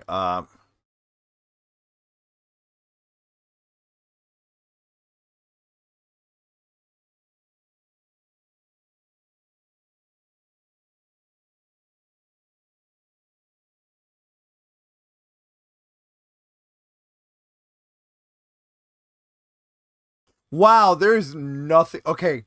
All right. The Okuyin. Okay, it's called the Okuyin. I'm gonna have to take a screenshot of this. So everybody, give me a moment, so that way I can remember this. All right. I need to remember this because I want to add him. I want to add him to the list of characters we've been introduced. Like, now is the Okuyin. Okay, how can there be something worse than Xolotl? The Okuyin is a servant of the lady and the lord of Mictlan. My mother said, he is the other side of death, and the part that's difficult to celebrate. He is raw hunger. He is raw hunger for blood. He is disease. What does he look like? We only know. Oh, there we go. Okay. We only know. So, wait, what does he look like? We don't know. I only have stories from your grandmother. She never described it. She just said it was a terrible presence. Uh, what does he want with me? My mother cocked her head for a moment to make sure she heard the sounds from the floors below. She lit a cigarette, cracked the window open, and shut her eyes in ecstasy as she puffed into the frigid air. Started smoking again, I said. My mother laughed, beaming inside the curls of smoke. Your father and I thought it would be easy for you to go find your Tonali Mictlan. It's not a place we're supposed to fear, since we will all go someday. Go there someday. In fact, we should celebrate Mictlan. But we had no idea how closely something like the Okulin would follow you. It's worse than being followed by than being followed by a serial murderer or an executioner. What does Okulin mean? Worm. But he's worse than anything a worm could ever be. I'll just go back one more time, then find it. My mother shook her head. No. No more trips. I can do it. To make this stop, we regret sending you there. My mother draped a rosary around my neck. From my first communion. From my first communion. Said, maybe it's time to get all the help we need. You need. I wanted to laugh at my mother despite all the madness from the past few weeks. This felt ridiculous. Seriously, a rosary? But it was typically my mother, too. My mother took down a few cardboard boxes from the shelves, and she systematically opened and closed several until she found what she was looking for. Brought the tiny object to show to me in her cupped hand. Expected to see something delicate and alive like a hummingbird. A tiny obsidian knife lay the folds of her skin. Its handle zigzagged like the tail of a snake, and it glistened with tiny green mosaic patterns. The blade obsidian edge absorbed the light instead. It reflected it as if it were making a shadow. The obsidian looked fragile like glass. This knife belonged to your grandmother Blanca. She used it for everything. For for cleaning out chilies, for cutting umbilical cords when she was a midwife, for removing splinters, and for rituals too. She also used it for contacting the spirits from her house in Oaxa. Where did it come from? Where all our things come from, our ancestors, my mother said. So I take this back with me to the Aragon, I said. My mother shook her head and glanced. No, no more travel through mirrors. What then? Lake Michigan, said. That's the place you need to go.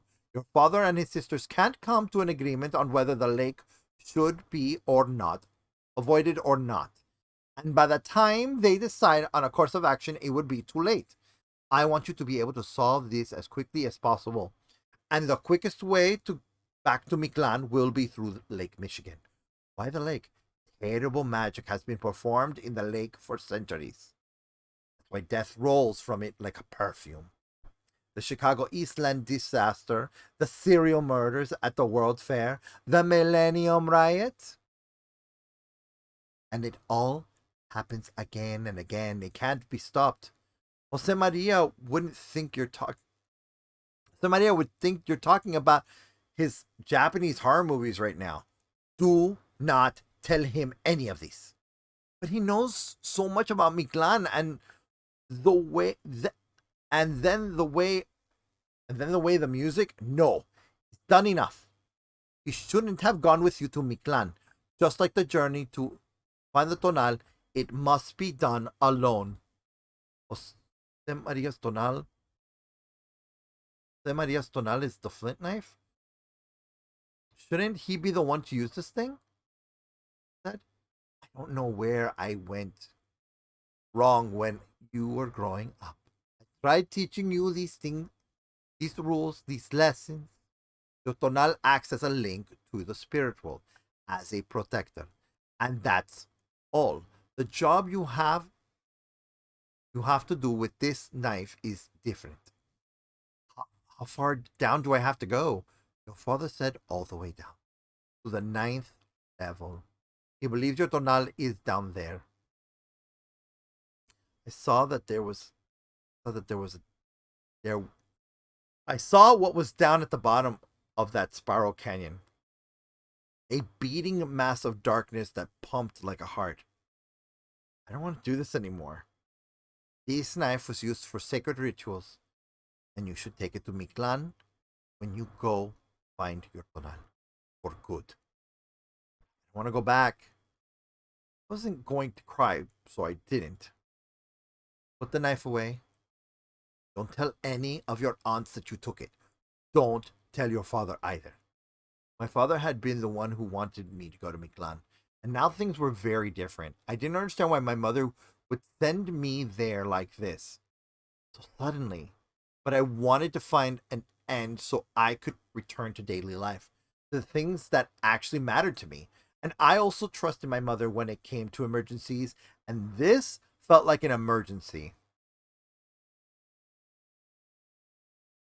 So what we're gonna do is we're gonna finish this chapter, and then we'll stop there. But we're gonna be running a little over. So this felt like an emergency. My mother finished her smoke and put it out in Altoid's tin in her pocket. Let me tell you something, she said. Even good men, like your father's, today, Clara, I want you to be prepared for the hardness of life. And what does this have to do with Miklan? Your father met a woman at work years ago. They worked together at the botanical gardens. And she didn't leave his department until the affair was over. That lasted 6 years. All those years I pretended not to know. My headache intensified. Her name was Elizabeth. She knew about the history of the lake too. That's how I knew he was cheating, because he couldn't stop gushing about her knowledge and the magic that floated above the water. Elizabeth told your father that at the time, and this was around 2007, a terrible thing happened in the water in the lake. Someone performed magic that drew on the bloody history of the city's past and made it into a solid object. According to her, that object is still there, under the water. If I smoked cigarettes, I'd ask you for one now, I said. Stop talking like that. You're wishing for what you do not want and what you do not need. My mother closed the book, placed it in the bookcase, and walked me back top the stairs. Shut the lights, and then I realized that we were actually stealing things from my Aunt Minerva's house. Things controlled by La Negra. You will find out. You will find out she took it. Just like every house has a door, Miklan has doors. No, just like every house has a door, Miklan has doors too, my mother said. Yes, the Sholoro said he guards the gate. Yes, the doors can be opened by our side too. The person who opened the gate in the Lake Michigan was a terrible man. What kind of man? A wizard. A corrupt wizard. He taught at the university in Guanajuato for years, but he disappeared. No one knows where or what he might be. What's his name? He was once called Guillermo Villa, but he disappeared now. He's disappeared now. His only legacy is the gate he made in the lake. It occurred to me that the glass of the Aragon store had functioned as a gate too. Was that bad magic? And if so, was I responsible for it? Was Jose Maria? Your father will say differently, but I think you will need to go through the gate. That gate. My mother said. It will be safer than the one you entered with Jose Maria. More stable. The citizens of Miklan won't be able to kick you out like Choloto did, because they'll never know you arrived. It's a side entrance? That's what I'm hoping. You'll be able to travel through the 9 levels and find your tonal. I don't see why the tonal matters so much. If you don't find your tonal, death will trail after you like a stench. Misery and tragedy will be your companions, and death will corrupt you. We passed the TV room where the Ocoline had promised me everyone in the suburban house would die. I felt a chill race down my spine. Why can't we tell Dad? I said as the darkness cloaked over our shoulders by the light of the hallway. Doesn't think you're ready for a journey of this scale. He's decided that it's best if he regroups with his sisters to decide your fate. I disagree.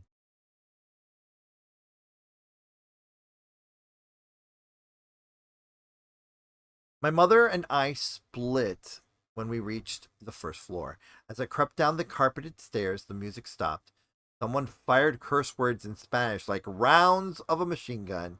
I did my best to make it seem as if I hadn't just had my world turned upside down one more time and squeezed past my cousins who gathered around the fight. My father spat out words at Minerva's husband Horatio. My dad hurled his hand around a beer. He towered over Horatio's wheelchair, but Horatio didn't care. My dad's face had gone red, and his eyes shrank to little brown pinpoints. Uncles and cousins tried to ease my father away from Horatio. Your medals and that wheelchair don't give you the right to run this place like it's all yours. My father said. Look at yourself, hypocrite. Horatio said, didn't Clara herself get the shit beat out of her just weeks ago? You you have a kid in the OLF, for God's sakes. Your mother would be ashamed of you, of that mocosa. Suddenly, eyes were on me. Then back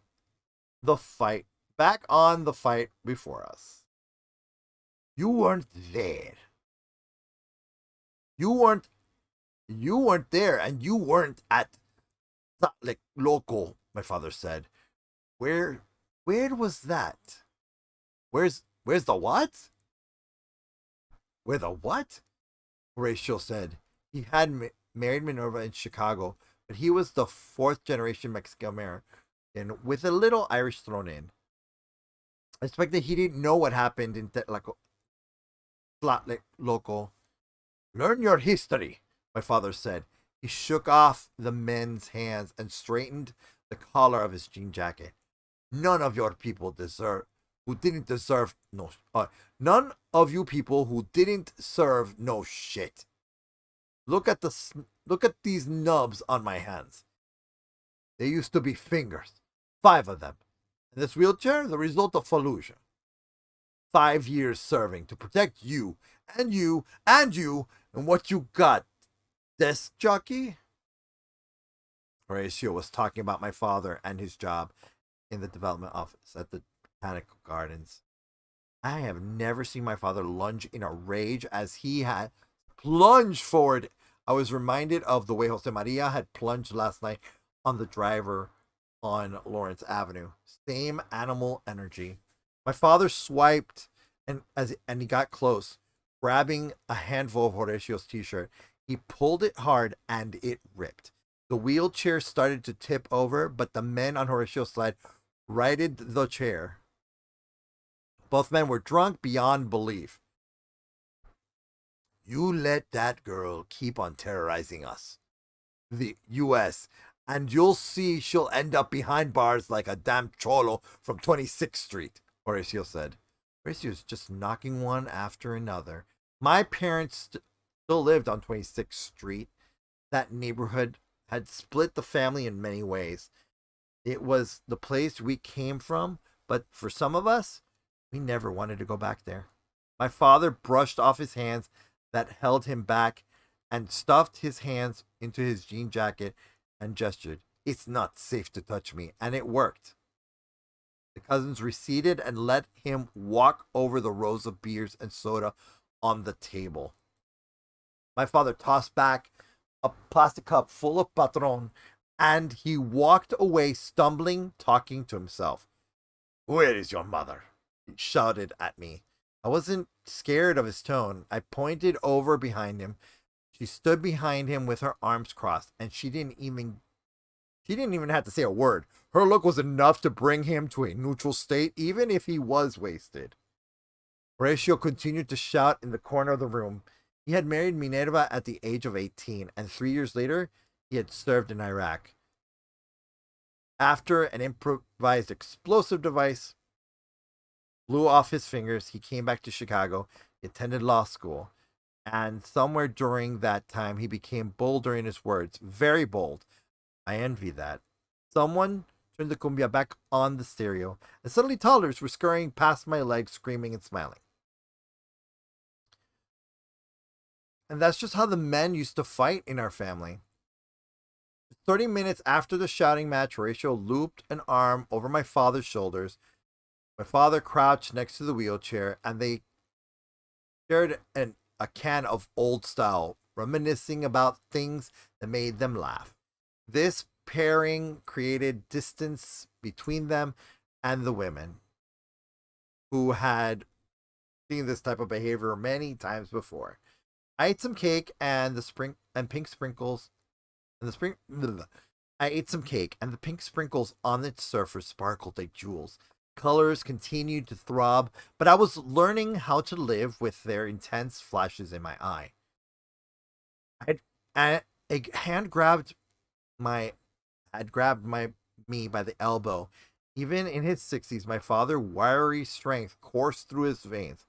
Follow me, he said. You won't believe who's here.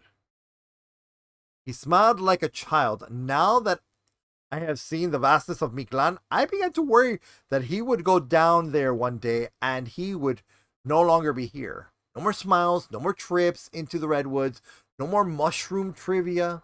Stop thinking about that. It's morbid, but it's true. He'll be gone one day, and he's not a young man either. The lords at the bottom can consume him too. I pulled a lock of his hair back from his brow, which was hot to the touch. It warmed every time he drank tequila. We walked to the porch of the house, which overlooked a giant wooden deck for summer parties. Snow covered the deck. The porch was lined with narrow couches. My Aunt Veronica stood up when she saw me enter the closed porch. She and my father exchanged smiles, sly and fun smiles. Her arms enclosed around me with the same strength of my father's. She led me back to a spot next to her on the couch. I need to see this girl. I need to see this girl more often, Adang, she said to my father. He was sipping water now, and that he had established he had drunk too much booze. La Negra did things her own way. After working as an actuary for decades, she had quit to become a playwright. She took no shit, and though she commanded respect from all of her brothers and sisters, she put distance between herself and the siblings. That's about as much as I knew about her. Her plays popped up sometimes in the city, and she had even broken into a season of the Steppenwolf Theater on Halstead. But she remained a recluse in her Logan Square apartment, accompanied by her husband Octavio and the plants she raised. Octavio did not attend parties, and he wasn't here tonight. Your father told me what happened to you after the Millennium incident, she said. Her eyes evaluated me with serenity. She made me feel nervous sometimes, but never judged. It's been pretty bad. I have to find my tonal, and maybe then all this weird stuff won't trail me anymore, I said. Be vague but useful in your answer, I thought. Be precise. Not stuff. It's more like visions and bad luck, I said. Am I missing my tonal? And I am missing my tonal.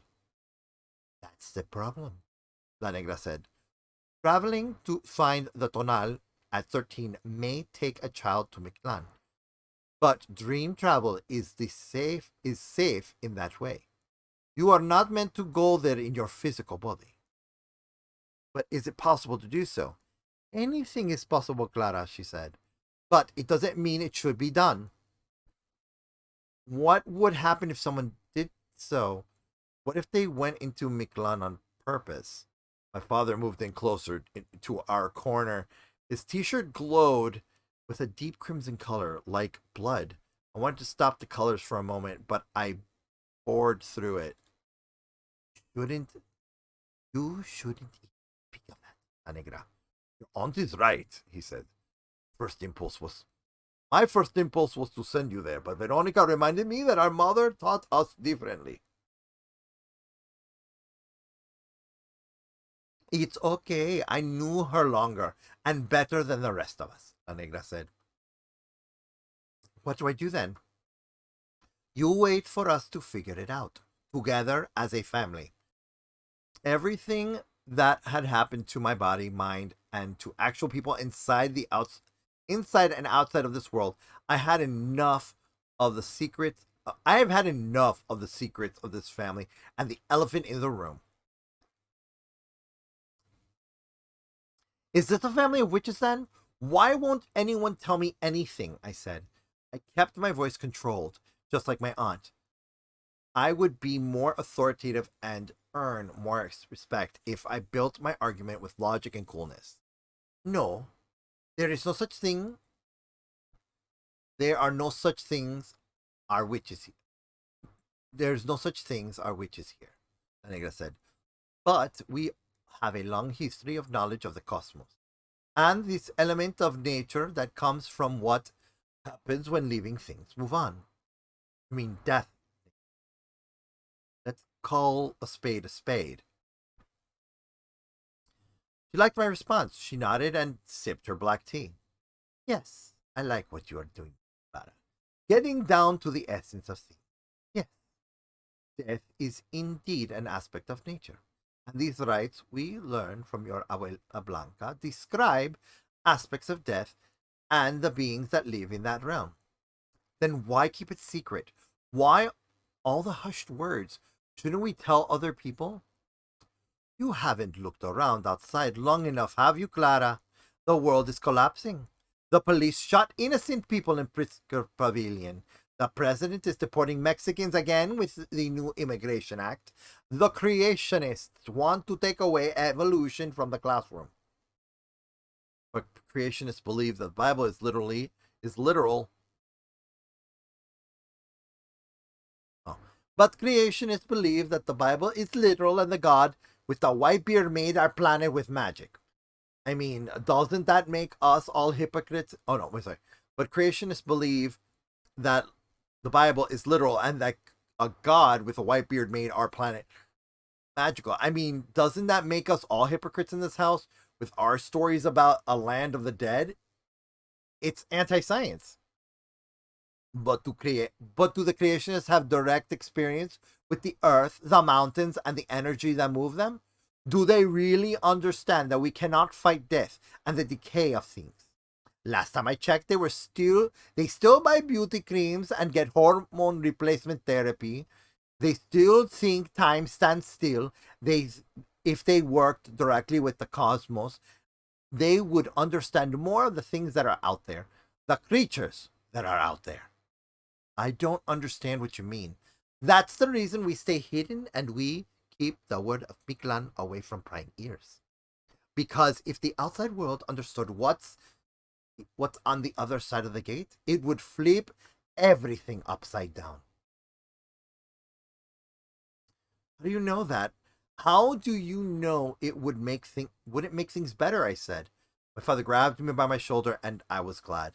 This is why heretics were burned at the stake, Clara, he said. We live in a parallel with other beliefs about politics and ethics and religion, and that's okay. That's not okay with me, I don't think, I said. I felt the thin knife poked me in the ribs inside my sweater pocket, and I moved my eyes away from La Negra. Could she have known I had stolen it with my mother just minutes ago?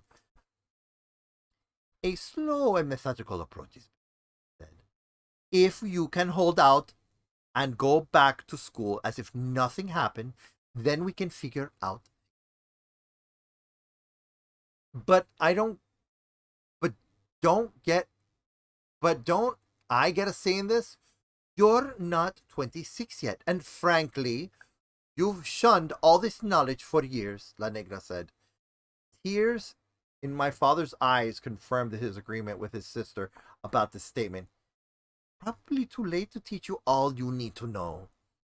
But they didn't know what my mother knew, what Jose Maria knew. They might never understand what I knew. La Negra and my father didn't know how close I had come to the Xolotl and how he had shown me the chasm of darkness that could eat planets like candy. Dad, can I be excused? Sure thing. I'm glad to see you, Clara, La Negra said. Me too. Oh, and by the way, La Negra said, the parade of lights, your father convinced me to take a break from writing. Want to go together? And I can tell you by what we intend for you to take off the think of death of you. Okay, she said. I'll see you there for sure. So will the OLF. I walked around the party like a ghost. None of my cousins asked about my school, my surgery, definitely not about Millennium. I felt the heat of their young bodies emanate into the room, fogging the windows and reminding me that they were full of life. Now that you heard my name, you can give me their name. If you give me their names, I'll know how to welcome them into. and we can call each and every one tribute. You can give, you give me tribute, and I give you something back. That is also called a trade, a swap, a treque. A treque is what your ancestors called it. Give them to me, wanderer. The Indian voice screeched in my head, and I put my hands on a windowsill to keep myself from tipping over. I felt dizzy. I needed to talk to the voice, but I had nowhere to do it.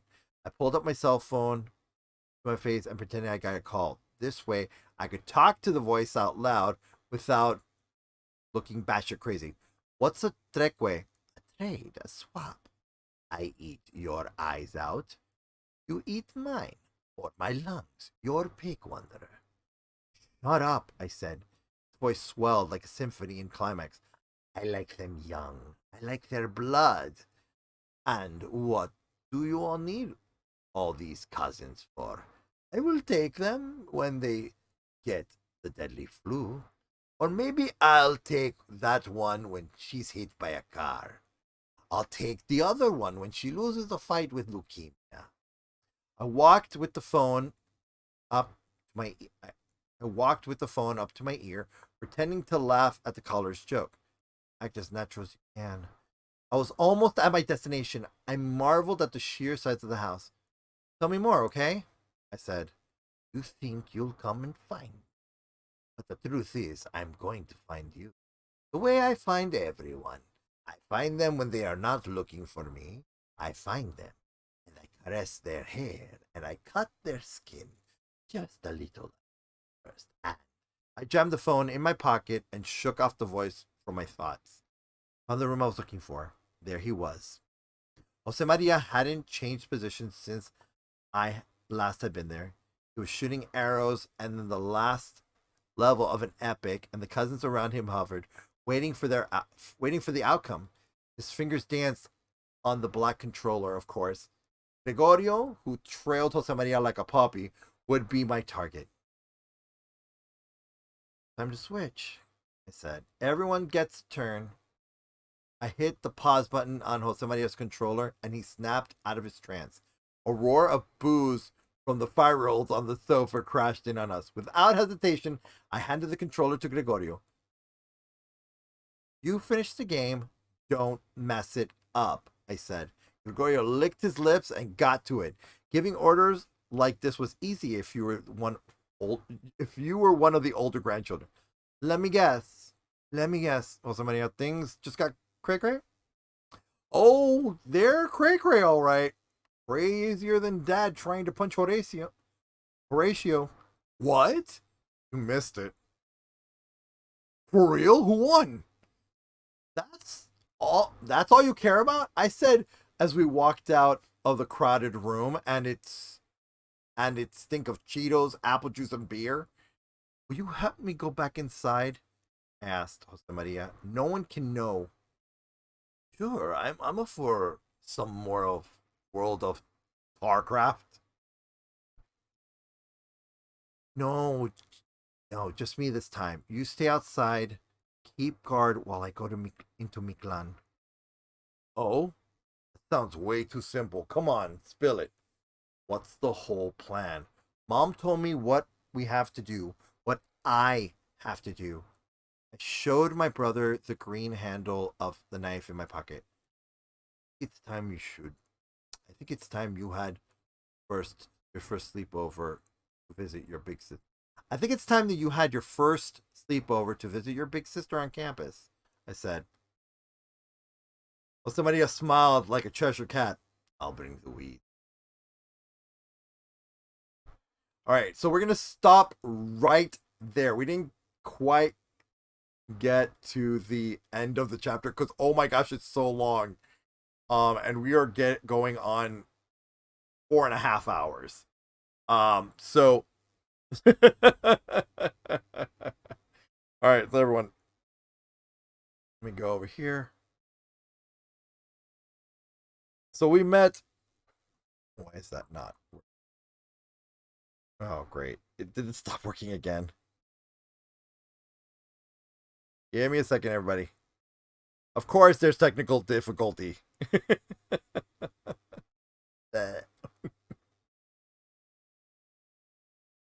All right, there we go. All right,